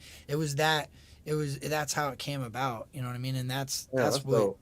yeah, that's the fun part about friendships too, man. Like back in the day, we used to play video games and shit when we were friends. You know what I mean? When we people still do that, but now as adults, it's like, hey, bro, you want to go conversate? You want to go fucking make a video like that? That to me was like, yo, this is pretty fucking cool, man. Like I get to do this with, and I'm 36, bro. So I hear you saying I look up to you, and I'm 32, so I'm the same age as you. Well, I'm 36. I'm older than him, and I look up to him because I think there's a lot of things that he does that have helped me as a person in my life because I paid attention to how he was moving. And in a good way, like I paid attention to the negativity that is thrown at him on a regular basis. He just fucking blows it off like he's spitting out bullets. And of course it affects everybody, but he puts it in his music. He talks about it and he keeps fucking moving. You know what I mean? He's the Hmm. definition of what men should be, in my That's opinion. true. That's true. Real And men. that's why he gets mad about people crying and bitching. Like, yes, he understands people are venting about depression. Yes, he understands people are venting about the shit they go through in life. But talk about it, get it off your chest, and fucking keep moving. Because the more Hmm. you sit and stew in that shit, the longer you're going to be in that life. Exactly. Talk about it and then move on and try to go handle it. But people want to look at him as a hater rather than somebody looking out for dudes like me when music triggers me. So if I listen to your music all the time and all you're fucking doing is talking about your depression and your anxiety and your depression and your anxiety, and man, it's going to put me in a depression and an anxiety mindset, and it might fucking send me on a downward spiral. I'd rather listen to Magic Mountain, you know what I'm saying? Or listen to Cool. something uplifting I'm that also, on the yeah, magic mountain. yeah. Yeah. Now, this is a song, if you've heard it, tell me during it. I don't care when you say it, but I don't think you have. This song, to me, really showcases the mind of Upchurch and the shit he deals with. Did you find it? Yeah, I got it. It's still there. And I'm glad it's not gone because you can look back on my streams a year and a half ago and I've said the same thing about the song. When you're always sitting back wondering, man, I wonder what sometimes he goes through, I feel like this song is a great example of it. There's a video for this too.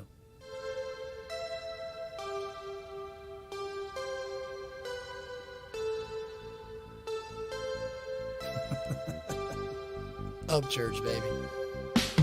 Driving to the full moon to hide inside a hole where there aren't any protests or people with camera phones. I'd like to find the best friend on the dark side, that's I know.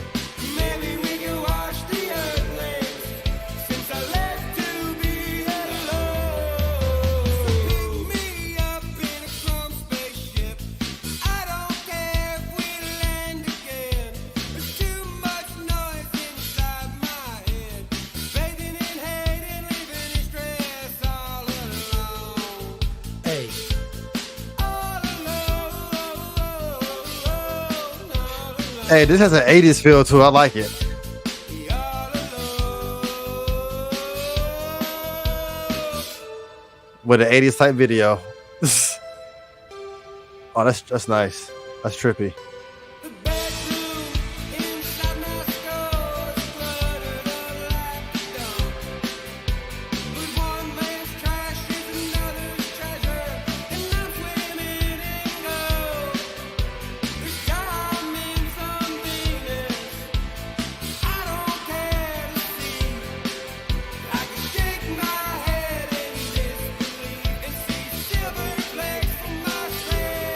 Now listen, did you hear what he said? I could shake my head in disbelief and see silver plates, right?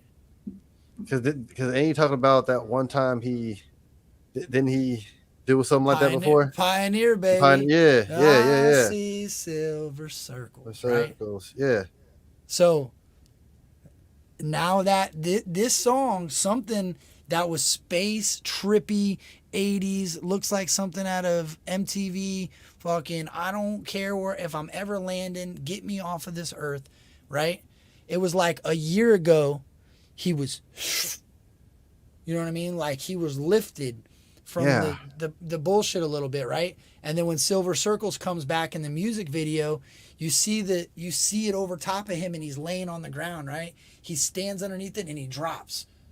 It was kind of like that was his, that for me, when I seen that, I was like, no way, bro. And it was so hard to tie it all together because, you know, you have to hear this song, and I should have made a video about it, but I feel like this was his moment when he was like so recluse and he was so alone and he's so fucking sick of, you know, the propaganda and the people chasing him down and shoving cameras in his face and fucking driving him to the point where he didn't even want to be around the earth. He just wanted to get in a fucking rocket ship and shoot to space and sit up there and just watch the humans just meander around the earth, just wasting their time. He just wanted to go away. He just wanted to get away. And it's like he blasted up, bro, and he fucking looked around and looked at everything and was like, I can either fall into the propaganda and the bullshit and the drama and the nonsense. And yes, everybody slips and falls every now and then, but that's the mind the fall, right? That's the mind the fall. Like, understand that I can bust my ass and fall on my face, but just know that if I change what I'm doing, I'm never going to love myself. And this all alone feeling that I got is going to be worse. Right now, I'm myself and I feel all alone. So he got blasted up a year ago and looked down and said, holy shit, dude, I'm doing exactly what I need to do.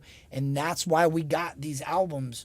Bam, bam, bam, bam, bam. And then Silver Circles, it was kind of like I'm back, a full baby. circle. It was a full circle moment. Like he hit the ground as if like he was being dropped off from said past song, and he's looked over everything and been like, all right, I'm doing what I need to be doing. Let me not give in to the propaganda bullshit. Let's keep trusting the process, keep the path we're going. I am not a legend. I am a pioneer. I once believed. Fucking God. Yeah, I once believed I was a legend, and the clues were when B-Loose put out. It was a legend. He was a what did it? This man's writing his own autobiography. Yes, because B-Loose said it. He said something in the post before Pioneer dropped. It was I can't remember. It was something a legend Pioneer. It was the 3 songs he dropped. What was before Legend? Fuck, he called him something. I can't remember.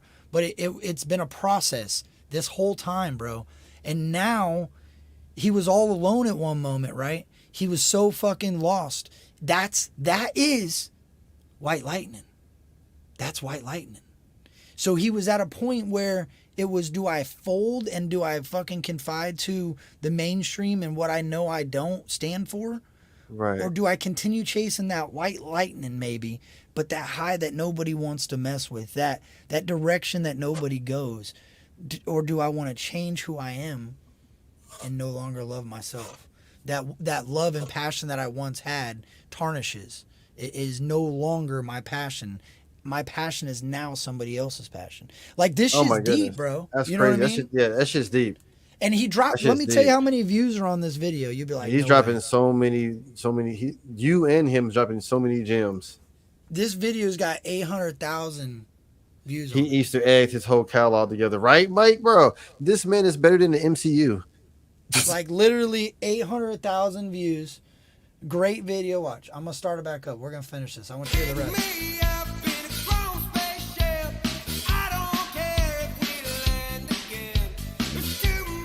Lots of people watching him, like a fishbowl. Right.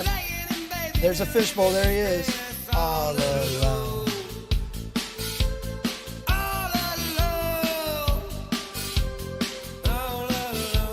Trippy as hell, right? Because that's how it's got to be living this type of life. You got to be fucking bugging out all the time. Frost inside my viewpost, being cold made me shine. Some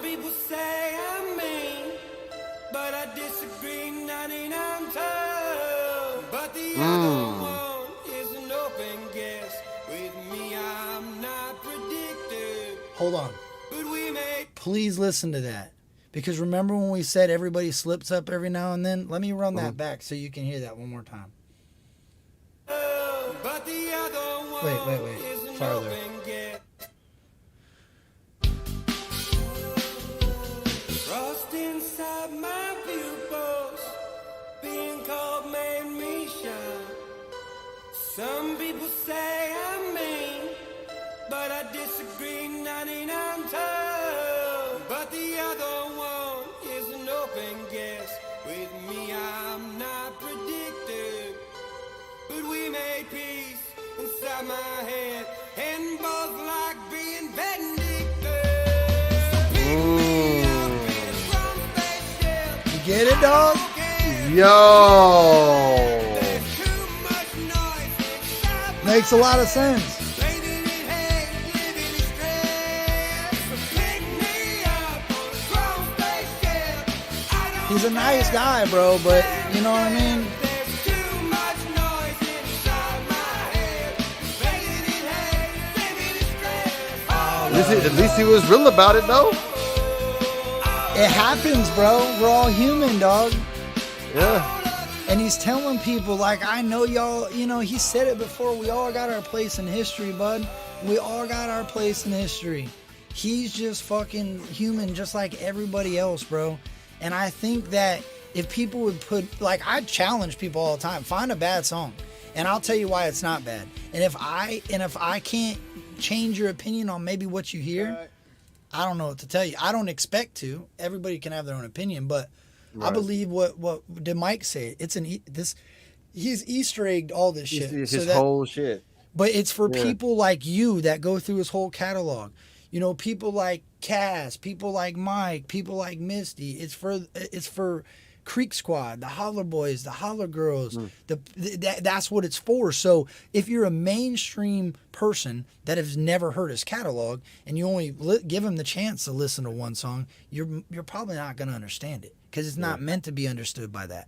It's meant to be understood by somebody that's going to dig deep and listen and pay attention and understand it for themselves, not for anybody else. So for what I could say is what it means to me. Does that mean it's exactly what it means? No. Because No. we're only person that's ever going to know that is Ryan Upchurch. That's the person that'll be able to tell you. But he makes it so we can have our own interpretation of his emotion. And it's kind of like what Brendan just said. Son of the South, King of Dixie. Now I'm the pioneer. Like Yeah, that. Son of the South. Yeah. Yeah, it's kind of how he did it, and then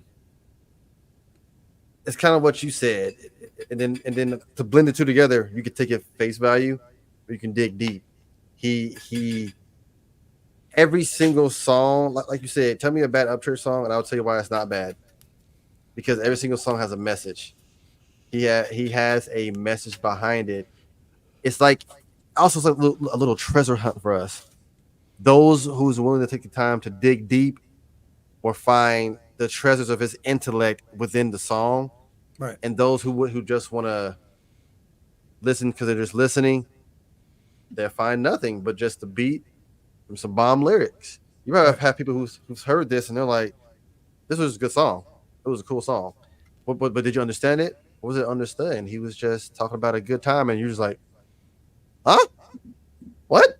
How'd you?" Okay, like some people hear things differently. Some are there to see a song through for what it is, and some people listen to a song at face value.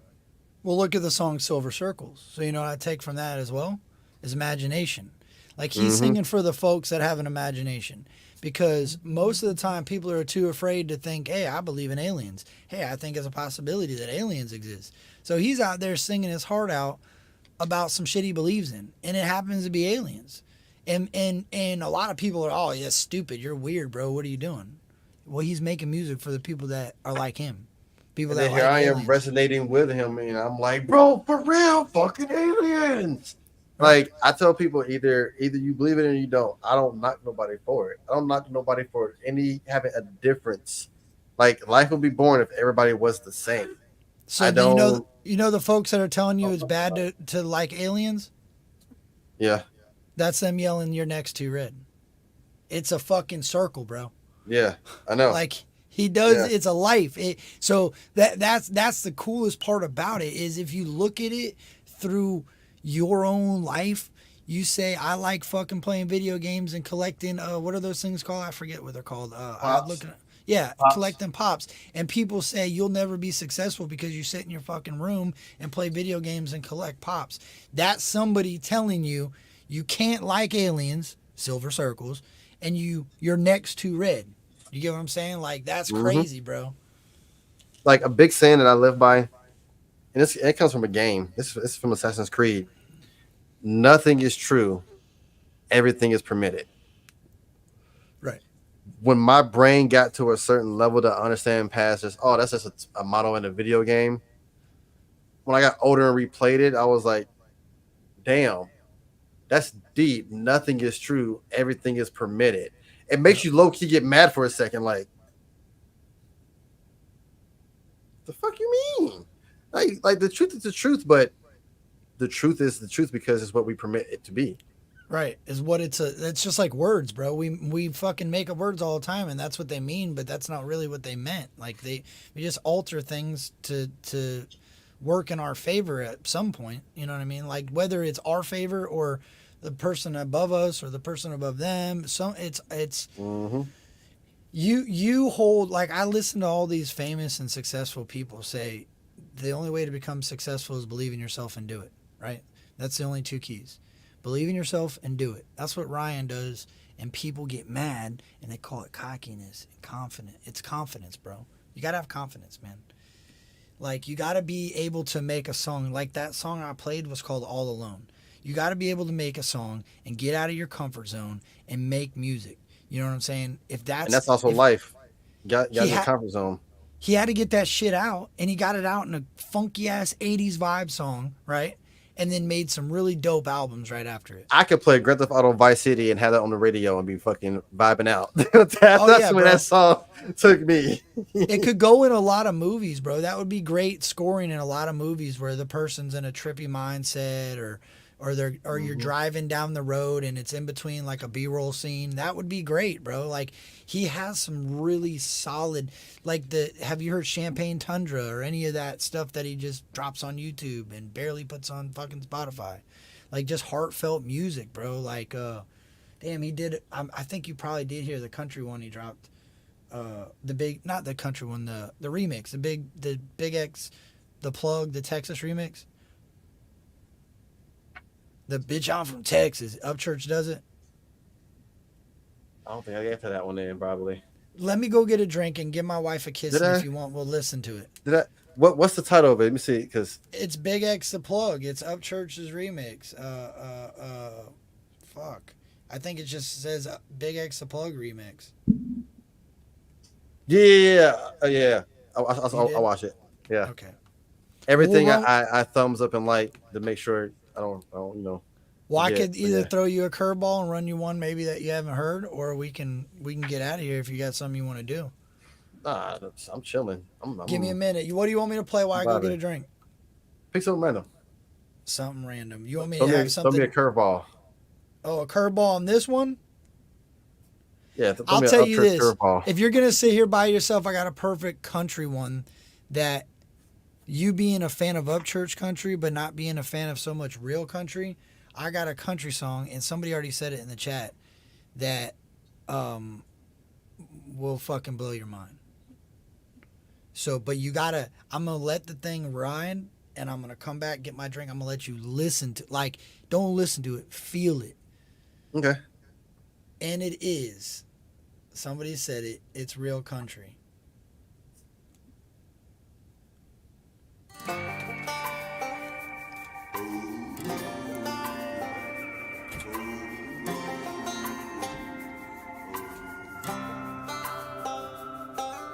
Caught up in the life of a modern day cowboy, riding that Harley like I had to go steal one, chasing that high danger when I wake, dodging every single bullet that's fired my way. A gun and mudslinger on them county roads, coats. Southern boy tattoos from head to toe. To hell with being pretty for the camera and phones. I came to get dirty and I got one goal. Until they legend by any means. Ride the storm no matter how bad it seems. Give them hell to the flames, charcoal the game. Never even try to fix my down home twang. To be the lone wolf of the country scene. The new age man in black that the people need. Tell them talk that shit, to me it means nothing. I'm only speaking for real country. Hey. Only speaking for real country. Hey, I like this chat. I like this. Don't put your 2 cents in on what I should do. Unless you've been whiskey bent, Blair Crystal do. Unless you got a couple scars Speak for that. a story to prove. Or the souls Yep. ain't born in a pair of work boots. I grew up aware that's getting erased. Dixieland pride, they wanna fade your face. And stick a pretty boy in to get us replaced. But you don't wanna get yanked running circles around y'all like Dale at Talladega. Take a bite out of you like salt on tomatoes. And I tell you how it is, then you tuck your tail. I ain't even gotta say, cause everybody can tell. I'm leaving out a legend by any means. Ride the storm no matter how bad it seems. Give them hell to the flames, charcoal the game. Never even try to fix my down home twang. To be the lone wolf of the country scene. The new age man in black that the people need. Tell them talk that shit, to me it means nothing. I'm only speaking for real country. Whoa. Bro, he kills this. Oh, that's good. No, I like that. A Copenhagen smile when I talk that smack. Shotgun and a rifle hanging in the back. Creed Hey. Fisher said it and I'll have his back. You'll be meeting the country boys if you burn that flag. We're leaving, not respected by any means. Ride a storm no matter See how what I'm saying? bad His it political seems. stuff, he Give talks them about hell it in to his the flames, country. charcoal gang. Never even try to fix my down home twang. To be the lone wolf of the country scene. The new age man in black that the people need. Tell them talk that shit, to me it means nothing. I'm only speaking for real country. I'm only speaking for real country.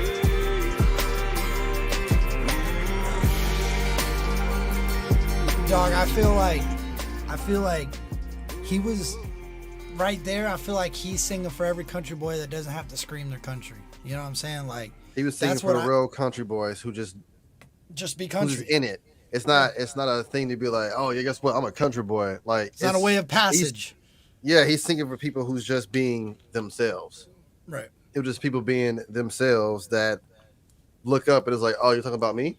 Like they're just being Independent. who they are, just independent and being themselves. Yep. By them. I like that. Sometimes it's by yourself. Sometimes it's, you know what I mean? Like people think like nowadays, bro. I feel like everybody leans, and when I say everybody, I'm painting a wide brush because I'm talking about the world. Everybody's so concerned about what another person thinks before they think a certain way. Mm-hmm. Like it's not okay to have your own opinion unless it's the opinion of somebody else. I don't get that standpoint, to be honest. Well, Tom McDonald and them did have a good song about that. It's that red or blue, pick this, pick that. I think Knox Hill did one. I think there's a lot of people that have made the reference, and it's a great reference because The red or blue pill. It's the political part of music that we all deal with on a day-to-day basis. We don't get to hear the people we should get to hear because there's political gain in it. There's money. There's money being exchanged in hands that we'll never even know existed. Mm-hmm. It's sad. Or even a part of it. Just everything is. You got shell companies. You got this, that, and the third. Like we just. Like you said, everything is happening for a reason, for whether it be political gain, medicinal gain, just, like you said, that's that political forefront with music is it's always going to be that, like you said, many artists is red or blue, red or blue, red or blue, because it's either keep your eyes wide shut or finally open your eyes and be like, damn. A lot of people are comfortable living inside of a lie because no matter how many people screaming, "Oh, yes, I'm for change." No, you're not. They don't like change. It's comfortability. Change bro. me, bro. Kurt, get the fuck out of my head. I was gonna say change means you're uncomfortable because you're changing from your norm, and nobody likes to be uncomfortable because they don't realize the seed to success is being uncomfortable. If you can't get past being uncomfortable, that seed is never going to bloom. You get too comfortable, you get too lazy, you get too complacent. If you're not always thinking outside of the box from which the box you're in, then you can't further yourself as an actor, as an artist, as a reactor, as a human being. You have to be able to break that shell and kind of step back and be like, damn, all right, we got to tweak this. We got to do this. We got to go in this manner. And a lot of people are afraid of that. They'd rather wake up and do the same shit every day and freak out if usually this is on the left side than the right side. Oh my gosh. Those type of people.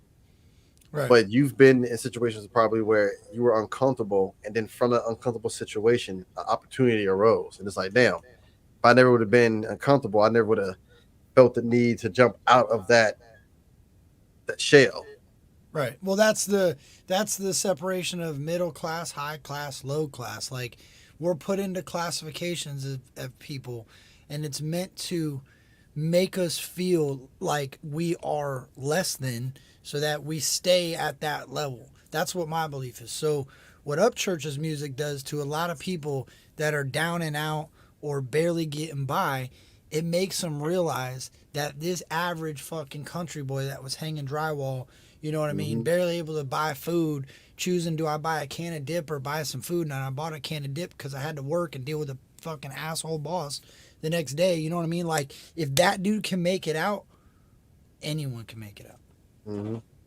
And that's why the message of staying independent is important, because the mainstream, they glorify the hood because they want people to stay in the hood. They glorify the drugs because they want people to stay on the drugs. If I stay in the hood, stay on the drugs, stay doing the agenda, then I'm going to fall into what needs to be done, what needs to be the norm. It's the trend. The trend, bro. Listen to an independent artist, they're not glorifying none of this bullshit. Nope. What they're glorifying is you getting out of the bullshit and uplifting yourself and others. And no one wants that message being spread. Well, think of it like this, bro. Like, or behold, people start loving themselves. Oh my gosh. Yeah. Well, they don't want that either. So you freaking, I'm sure I've heard people say, "Oh, Upchurch doesn't talk about anything political other than his one song, the Donald Trump shit, right? His song Donald Trump." You might not even heard that music video I've ever seen. Oh, you have in the Walmart in Ashland City. In the Walmart. And I know at the time he got. I don't think the video's around anymore. I think you got to watch it from a separate channel, right? It wasn't on his channel. It was on his channel. Well, it wasn't on his channel though. But yeah, you gotta find like somebody who re-uploaded it. Yeah, somebody re-uploaded it because he had to take it down because all Walmart was giving him. Walmart came to him and was like, yeah. And you know what I'm saying? And mainstream that they're part of the. Yeah. Yep. They shut it down. It cannot be viewed in all these different areas. It's there, but it's just blocked by every filter in the world. Let's put it that way. Like it's very hidden, I guess you could say. But my thing is this, bro. If you listen, he puts it and trickles it through all of this country shit. He just doesn't shove it down people's throats. So you heard him talk about if you burn the flag, what's going to happen. You know what I mean? You're going to meet a whole bunch of country boys. And at that time, that's when all that burning the flag and protesting and rioting and shit was going on. So bullshit. If you listen to that album, he trickles it through there. You know what I mean? But he doesn't make it his everlasting goal to make you believe any which way. You know what I'm saying? Like you said, he lays it there for you to ingest and walks away. He's a trickler, a trickler and jester, and then you have some people that throw it in your face, but they throw it in like for instance, because I don't give a fuck about whatever beef or whatever they think's going on. Tom, if you go into a Tom McDonald song, you have to be prepared to know it's about to be thrown in your face aggressively. That's just Tom. You know, He's gonna that's a territory, right? He's gonna lay it out for you just like that. Church, he's gonna be like, trickle, trickle, trickle, trickle, trickle, trickle. Yep. Now let's put all the trickles together. We have one big ass drop. There you go. Yeah, that's what it is. Yeah. And maybe not. You got one song. Maybe you take all that shit. You make one song for Upchurch. I get both sides of it, bro. Because sometimes I don't necessarily agree with cramming it down someone. So I don't like it. It makes me feel I don't want to listen to your shit. Right. But I get it. There's a market for it. There's fans for it. And people like Mises. Do you know who Mises is? I think you know Mises, yeah. Mises is a dope artist. Mises doesn't cram it down your throat. Mises will talk about it from both directions. He'll explain that he's a real motherfucker that believes in God, but he also knows that people that preach the word ain't always the most righteous people. So he doesn't a just wolf in sheep's clothing. Yeah, he doesn't just shove it in one direction and not allow any pushback and say, well, wait, you can't push this on me without telling me some negative shit on it. Right. So he'll go, that to me, that's appreciative. Tom does it in a different way. It's more of he was a wrestler. I've said it before. I'll say it again. He understands the mainstream marketability of things, and he understands how you push it and get it out quickly to the masses. Right. And that's what he does. I can't hate a man for him just knowing his art. That's not right. And then you listen to more of his songs, and then he has the songs that are like trickling and not thrown in your face. He's everywhere. Mises, Tom, Adam, Upchurch, Burden, like all them, they are in a sense, you can tie them and weave them into political rap. Yeah. But they don't do it the same. Right. And that's why then it goes to the base of music gets to whoever needs to get to. There's people who's like, well, I don't fuck with Tom. Well, I don't fuck with Church. I don't fuck with but there's people who fuck with them individually and separately. Like me personally, as Creek Squad, I can never look at somebody who supports someone else and be like, you ain't Creek Squad because I heard a speculation of this. Right. Like, okay, let's address it. I've seen the video. He said, but that's Upchurch. Right. I respect both artists and I know how both artists operate. Church is gonna say what the fuck he feels, what he gonna say. But if he fucks with it, he's still gonna support it. At the end of all that shit, he still said, "Hey, for real, dog, go watch the shit because he's saying some real shit." Right. And then people took for that like, "Oh, he's a hater. Fuck Church." Like, I support Tom. I support Church for the fact of they both are independent and trying to spread a message of positivity, regardless of how the direction it's thrown. Right. We can't start letting that beef shit seep into our independent kingdom, so to speak, right? Because that's what's infesting the mainstream, the necessary personal shit. You into somebody's personal beliefs, and I was on A-Cal's live, and he said it. He was like, if they had beef, I would have known first. What are we talking about? Nobody has nothing. I think the issue I see is that nobody is allowed to have an opinion without people being upset about an opinion. So, like, for me, I think that Tom would do just fine if he didn't make political rap. I think Tom doesn't promote his normal music in the same sense that he promotes his political rap. I believe that Tom makes music in the direction of politics. Now, Upchurch, I've never got a political vibe from him, but what I do get is he loves America. Mises is like a blend of Mises loves America and he fucking hates politics. He can't stand the politicians. So he's passionate about America, but he's also passionate about politics. He's like a mixture of Upchurch and Tom. He's like the good medium. Like if I want a medium of the two, Mises. Yeah. So then, perfectly. So then with my only issue with Tom is that rather than own just, hey, I'm Canadian, Tom, and I love America, and I think we could be greater. It was kind of like he kind of slid in here and bashed a lot of aspects of America, and it just gave me as an American a bad taste in my mouth. Like, damn, I didn't know this. I didn't know this dude was even Canadian, right? Like you hear that, you're like, how can you kind of come over Yeah. and talk about our stuff And this was when long before Upchurch you know? even made a video Yeah, about it. Upchurch didn't even right. say that. That was just, so I just didn't really listen. But then I gave him a second chance, and I listened to some of his other stuff that wasn't political. And the dude can rap. Exactly. He can rap.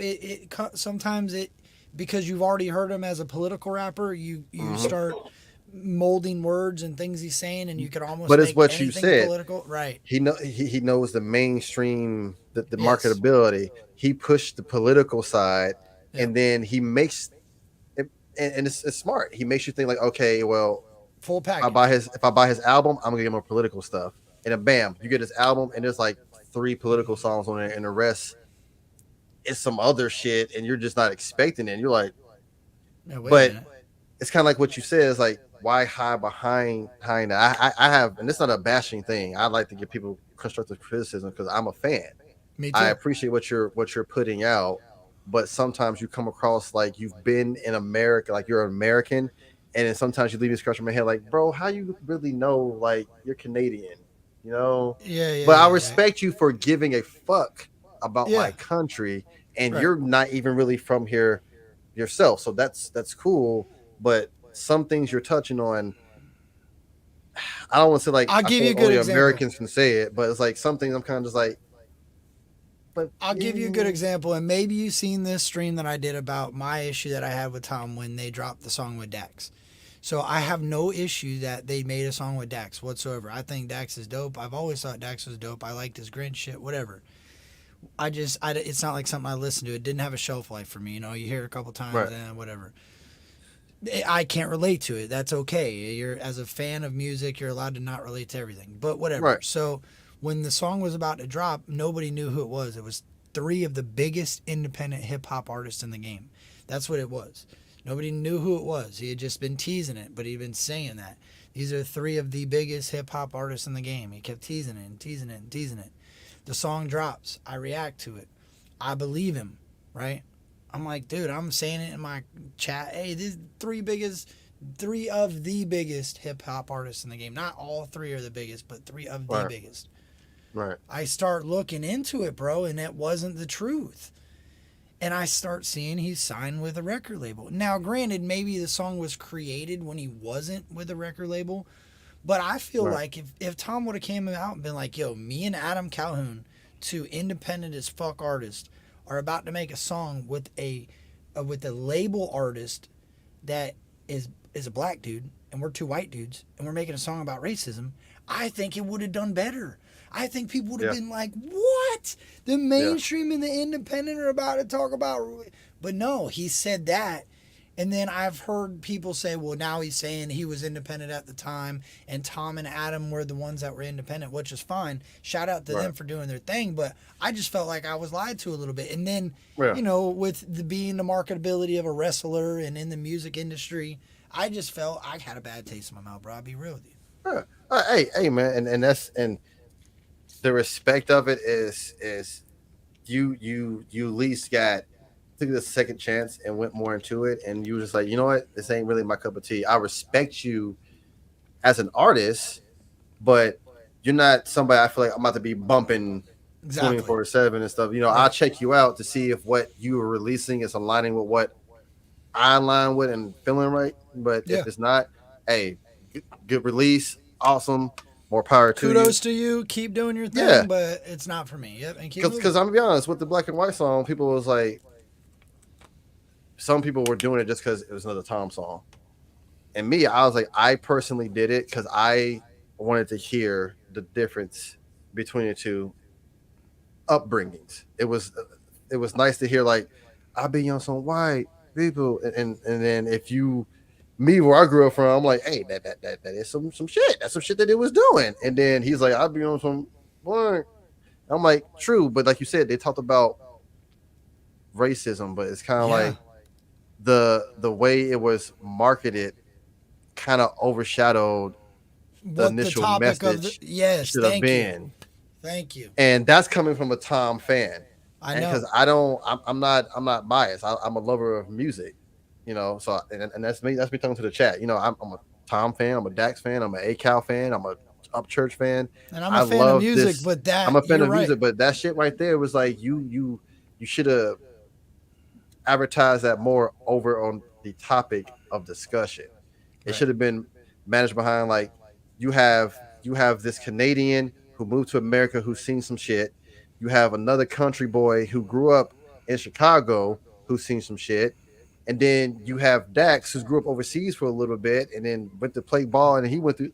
You should And have then made lived in it Canada. around and lived And in then- Canada and now Yeah. he's here. Like you Yeah. should have made And he's signed to a record label, and he's a part of a record label. He's a black dude that's lived in different countries. He now lives and resides in the U.S., loves the U.S. You know what I mean? Like, you could have imagine the different marketed- things you seen Yeah. walking those those different places, but instead it was just kind of like It's you the said, biggest the biggest independent name, artist. blah blah Yeah. blah. Yeah. It's like, nah, man. Sometimes we the people we need something. We need the shit. I need the shit right in front of me, right then and there. I need the face value sometimes.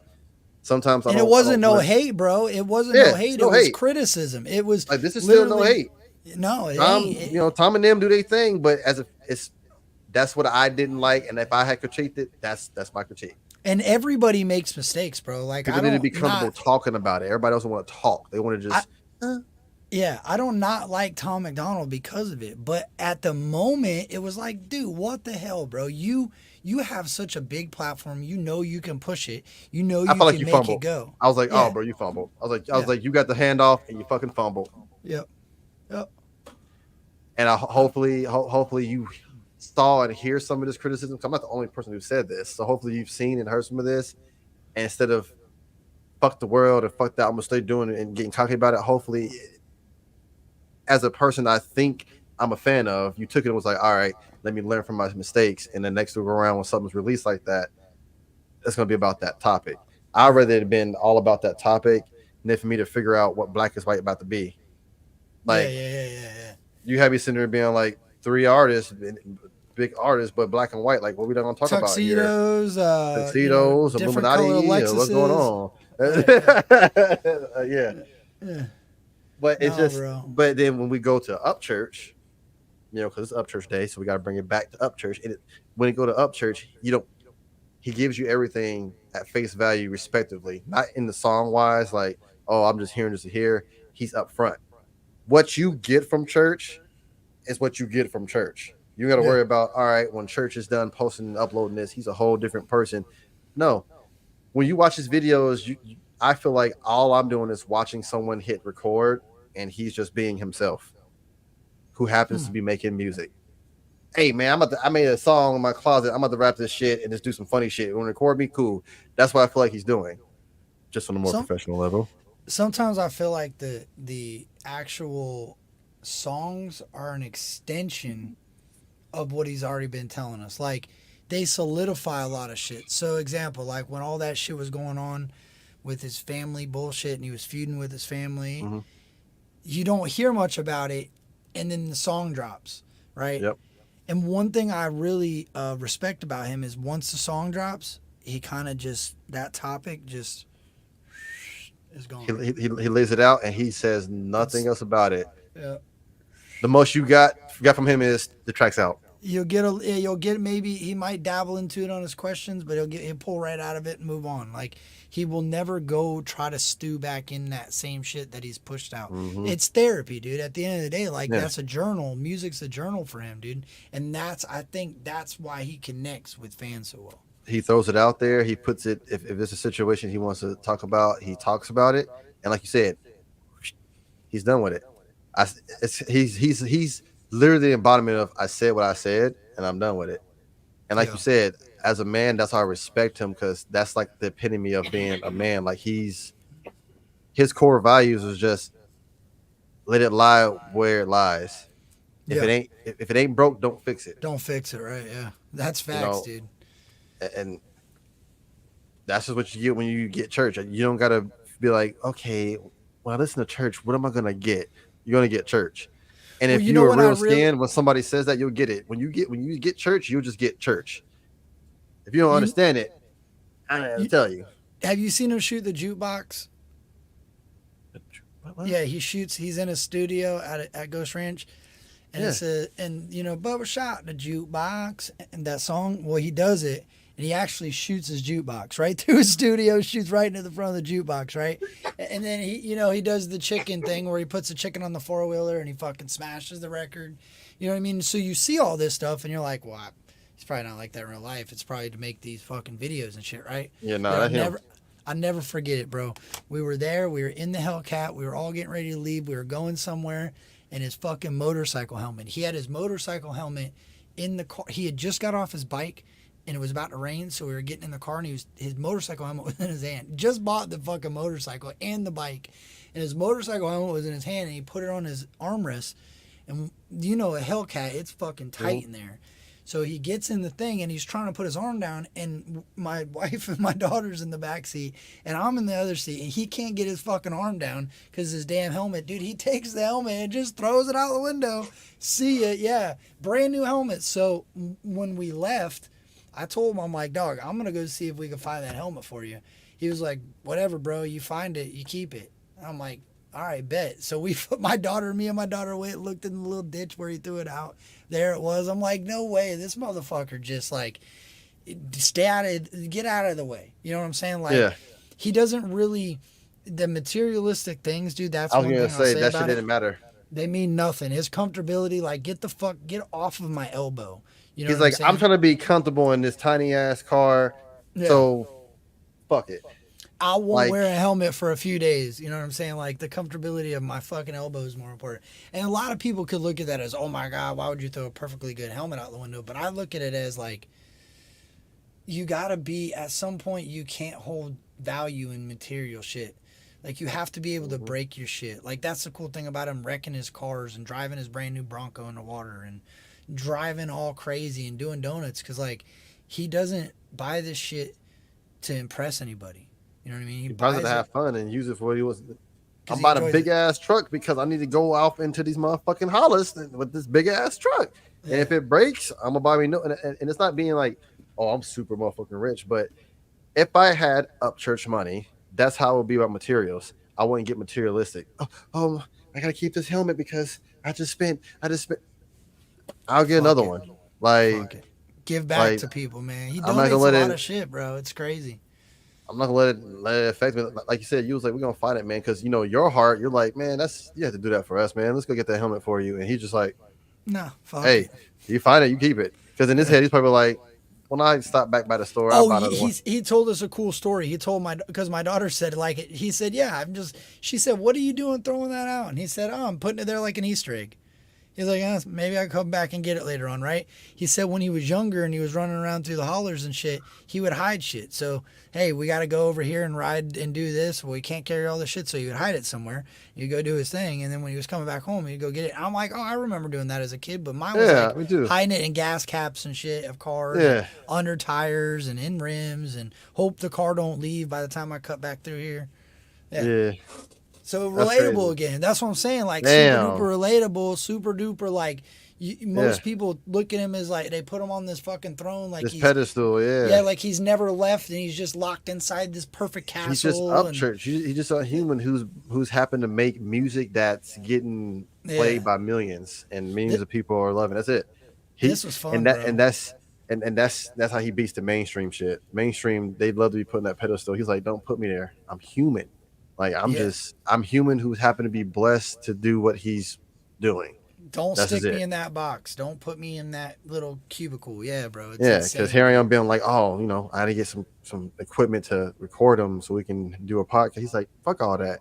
Like, that's when I was like, he just wants to be Upchurch. He wants to be around people who's like, all right, obviously you're a reactor. I know you enjoy my music, but like, fuck all that. It's always about my music. It's always about that side. Come hang out, bro. Let's smoke. Let's smoke a blunt. Let's chill out, and like that's.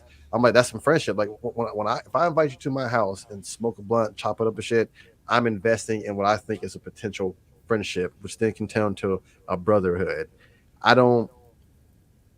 When he came through and dropped that and did that, I didn't want nobody to get twisted.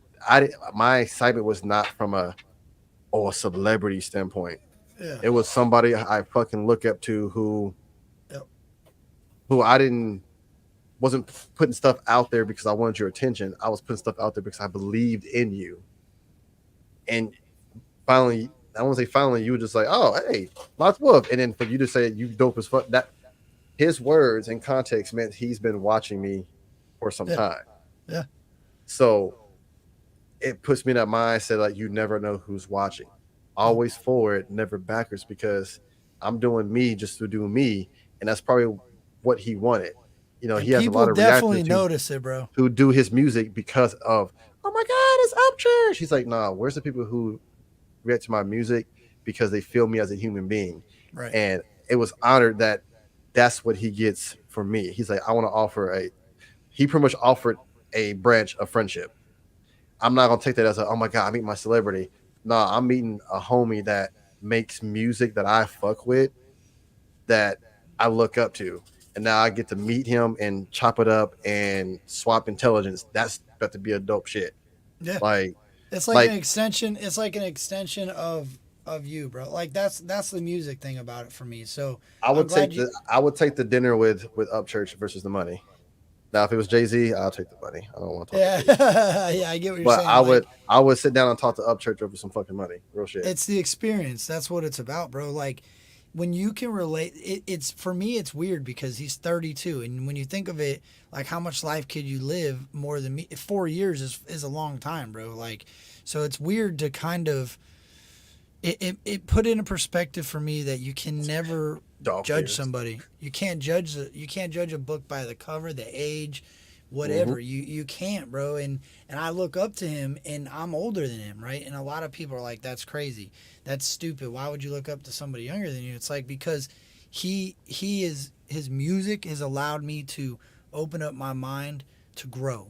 It gave me the possibilities to understand that it's all right that I failed. It's all right and Jelly's music does that too. There's a lot of artists that do it, but everybody has their own connection to each different personality. You know what I'm saying? Somebody that's helping build you than tear you down. Yeah. Yes. Yeah. Like I relate to Jelly more about his doing jail time.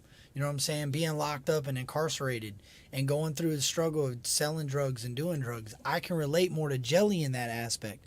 But the come up and the rebound of my life, I relate to Ryan 10 times more because. And then just being the man about it.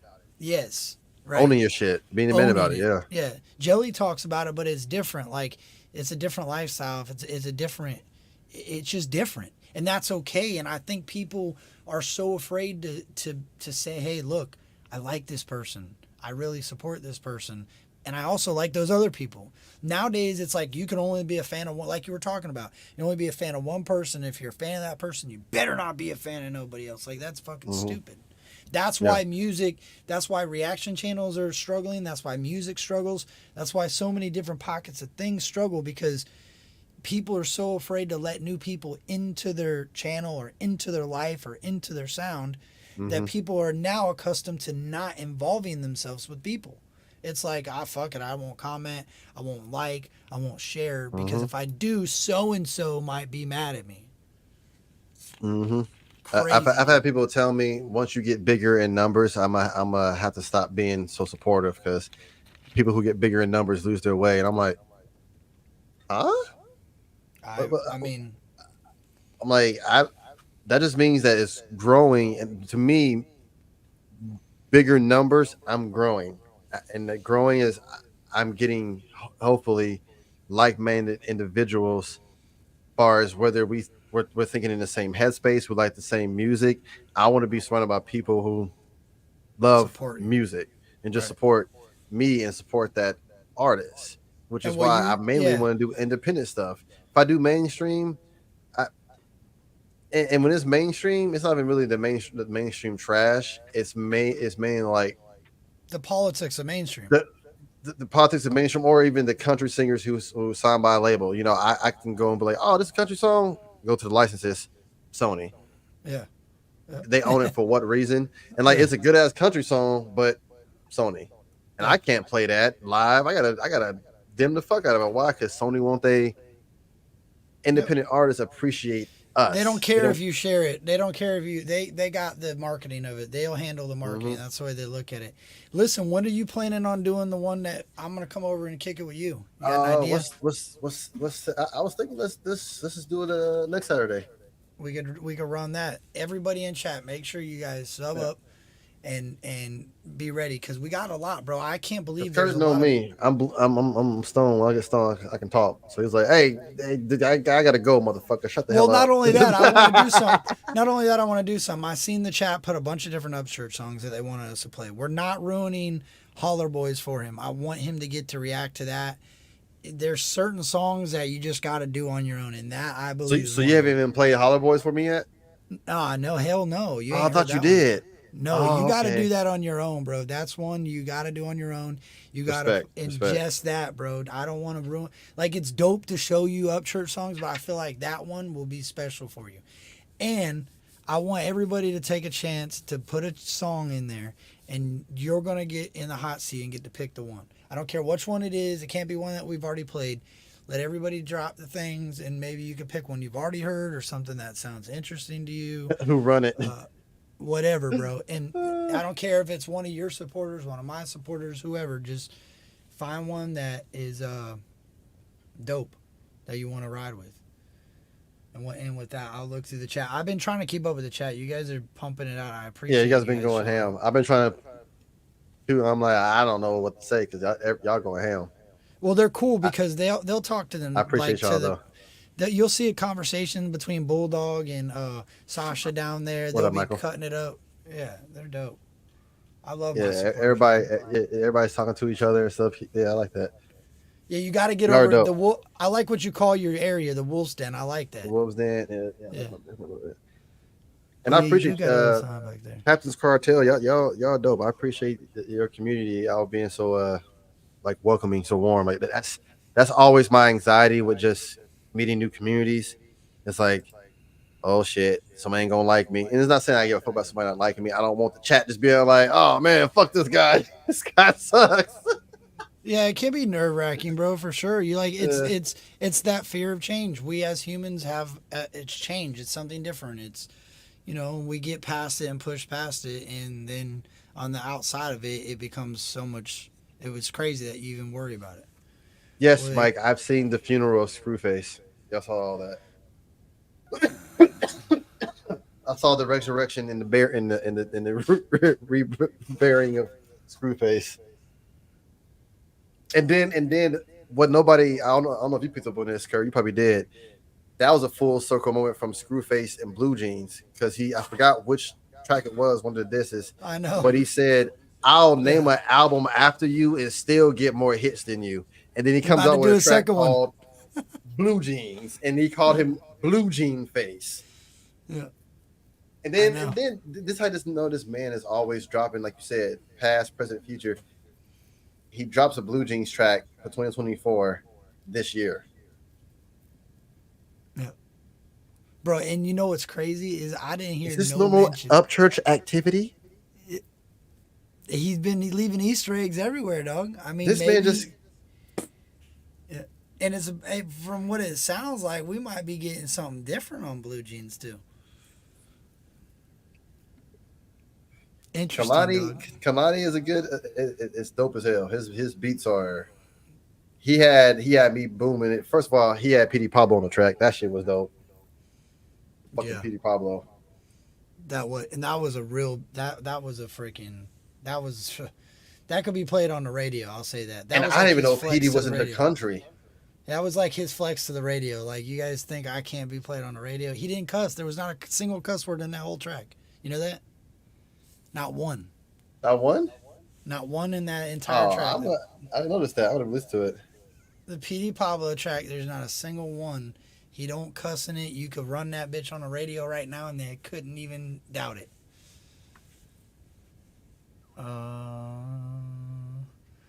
Everybody want Who Run It. I see Who Run It. I see Desperado. I see How High. So Who Run It? That's what we want. Trouble. Baby, I'm trouble. Trouble for you. That note right there, that's my shit. He was on those notes in Concert for the Crickets. Oh, I was like, yeah, he getting it. He in the shit. Bro, it's crazy. Like, you know what the craziest part is? Is it's not, his raw vocals are not far. Like, if you listen to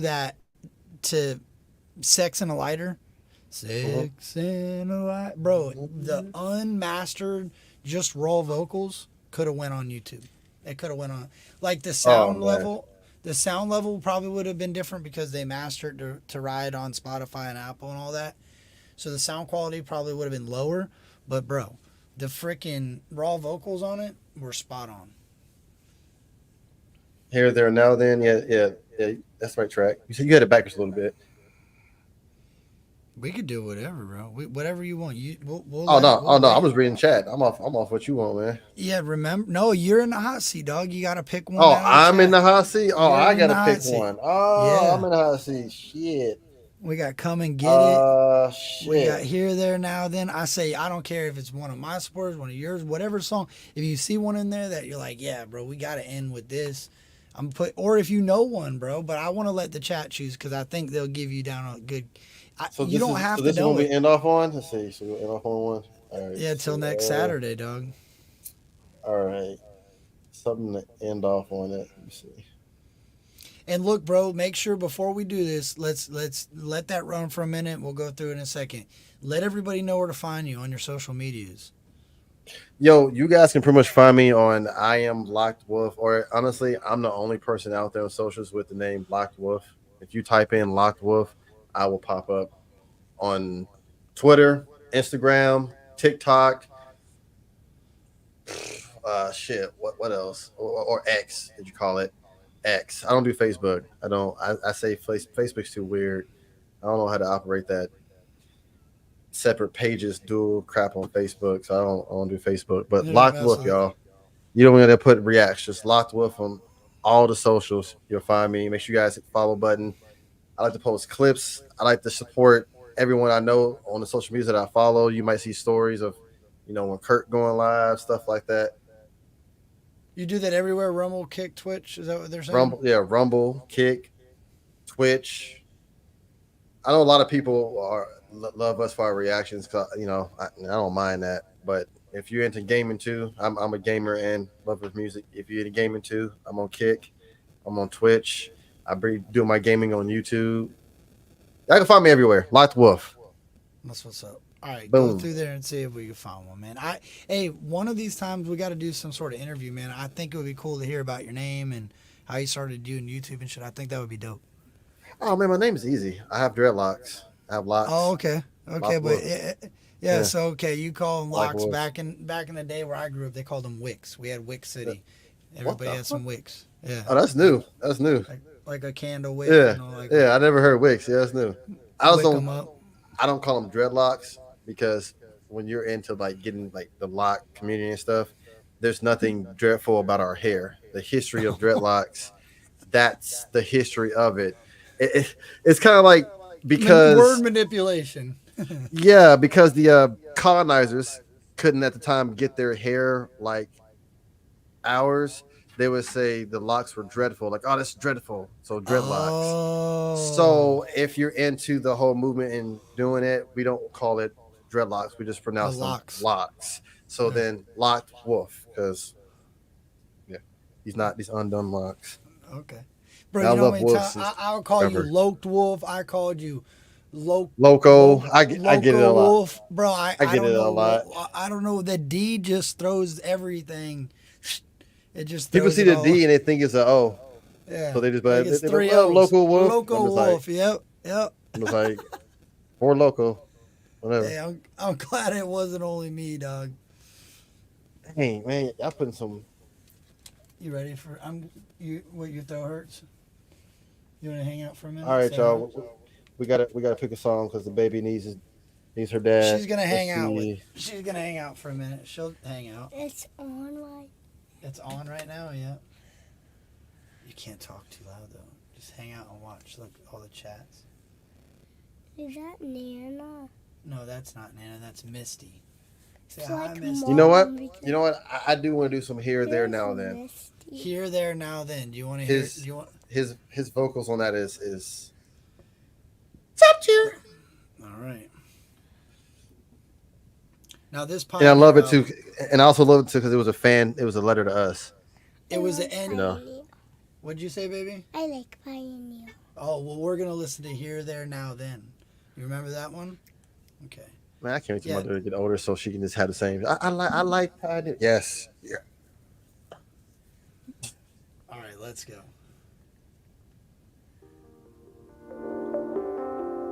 Hey, I appreciate everybody coming out, man. I really do. It was fun. Salute to Upchurch. I want to put headphones on. Power me up so I can shine when the world's the darkest. I'll charge the ones who understand so we can change the brightness. Water to wine, mud to gold, new to old, born and grown. Leave a story in a book to be read when we're gone. And we go back home. I'll be the wind when you need a breeze. I'll dance in the woods with you as a tree. If you cry in the rain, then the rain is me. I'll cover you up so no one can see. And I'll be here, there, now, then. Time ends on your last again. I'm a phantom riff, a ghost in a lens. And I'll be here, there, now, then. I've lived it up, and I strive through the evil darkness. Look to the sky when I was lost. Became my own centaur. Too bright for the devil, too strong for the world. Printing the soul from a path long before. Upon a time a Harlem made a superstar. A cowboy forever riding through the unknown. I'll be the wind when you need a breeze. I'll dance in the woods with you as a tree. If you cry in the rain, then the rain is me. I'll cover you up so no one can see. And I'll be here, there, now, then. Time ends on your last again. I'm a phantom riff, a ghost in a lens. And I'll be here, there, now, then. What a beautiful song. Hey, you know what? You know what, Kurt? Let's do a bonus end one. End off with a YZ. All right, Enough bet. said. That's a good one to end with. Yeah, you're right, dog. Let's End off with let's YZ. try. I want to sing it. You can pick the original or you can pick the remix. Don't matter. In the rain, and the rain What do you is wanna me. sing? I'll You're not cover singing you it. up so You can no jam with one us. can see. And I'll be here, there, now, then. Time ends on your last again. I'm a phantom riff, a ghost in a lens. And I'll be here, there, now, then. Here, there, now, then. Power me up so I can shine when the world's the darkest. We're gonna end on YZ. You ready? You know what that is, right? You no bad words, right? Just jamming. Okay. It's jamming. It's jam, I y'all. appreciate you guys, Loccd Wolf. I appreciate you, dog. I just See, look, he did it. I He did it. Loccd Wolf. I appreciate you, dog. Like that. Hold Let's on, call me don't Wolf. start that. I appreciate you, Wolf. Thanks for coming by. Thanks for enjoying Upchurch as much as I do, man. I Always, really bro. appreciate it. Yeah, I wanna It was an honor. Thank you for inviting me out to this, man. I know it was impromptu, but I know how it is when you get those thoughts and you're just like, Yeah, hopefully they're on the same wavelength I'm on. yeah. And I So, think yeah. it's really cool that you really appreciate Upchurch. And it was dope to find out that you ain't even really dug all the way through the catalog yet. Like, that's awesome, dog. Yeah, I still got more to come, and y'all made me anticipate it a whole lot more now. So I can't wait. I for appreciate you the to- Captain's Cartel for being so amazing. Like y'all been dope as hell. Hey, I appreciate it, man. And look, dog, I love the reactions. I'll speak for myself. I love the reactions. Keep them coming. Don't let up, dog. Keep We doing your love thing. the reaction. Oh, you love them too? Tell them. Say, we love the reactions, actually. That's what's up. Thank you. I Why- appreciate that. YZ, baby, we're out. We'll see you guys Saturday over at Wolf's Channel. Saturday, man. make Much sure y'all love. sub. Make sure y'all sub to the channel because We we don't do the know same thing we doing today. Next Saturday. That's facts. And we don't know what time it is, but I'll share it so we'll know. I want to end with another Let's go. song. Jam, baby.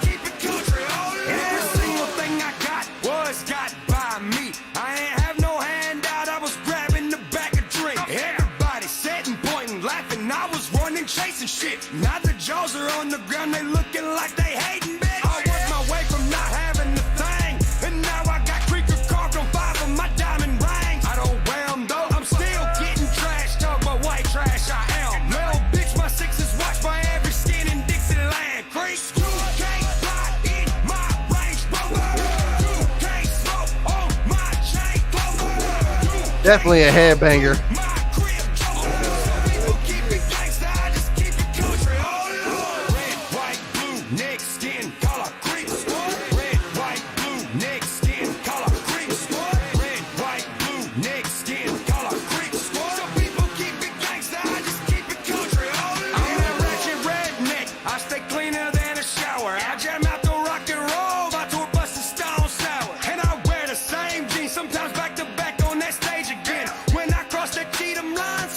In that range again. Dodging cops, bleed the fit. No, you cannot search my shit unless you get a warrant. Don't wake up, Judge Maxie, trust me, Stan. Put Cheatham on the map like nobody has done before. But you can still get fucked up with a screw and a 2x4 church. You can't ride in my Range Rover. You can't smoke on my chain clover. You can't come to my crib, Joker. Some people keep it gangsta, I just keep it country. Oh Lord. Red, white, neck, skin, color, creep, sport. Red, white, blue, neck, skin, color, creep, sport. Red, white, blue, neck, skin, color, creep, sport. Some people keep it gangsta, I just keep it country. Oh Lord. Hey. Yes, sir, man. I really appreciate it. It was fun. I love it, Always, dog. man. Love you too, bro. Appreciate the opportunity, man, for real. Yes, sir. I That's hope some you have real a shit. great You're a real one, weekend, man. dog. You You too, too. brother. Have a great weekend. Have a great night. Take care of them babies. We'll link up later, man. And we'll get this popping for next week. Yes, sir, dog. Much love. Hey, shout it out one more time. Let everybody know where to find you so nobody can say they didn't hear you. Yo, if you're on YouTube, Loccd Wolf Reacts, any other social platform, just search Loccd Wolf. I'm the only one out there, the one and only with Loccd Wolf. It'll pop right up. Twitter, Kick, Instagram, TikTok, Rumble, Twitch, anything you think of, I'm there. Make sure I go sub follow. up, y'all. I appreciate y'all. Go sub Captain's up. We love Cartel, y'all. Wolves Den, you guys have been amazing. We love y'all. Thank y'all so much for this. You guys Yes, are we amazing. appreciate it. We appreciate it. Tell them Creek Squad, baby. Creek Squad, baby. RHEC. What's up, dog? What's See up, ya, man? homie. Creek Squad. Chat, Creek much love. Squad. We appreciate you guys. We're out.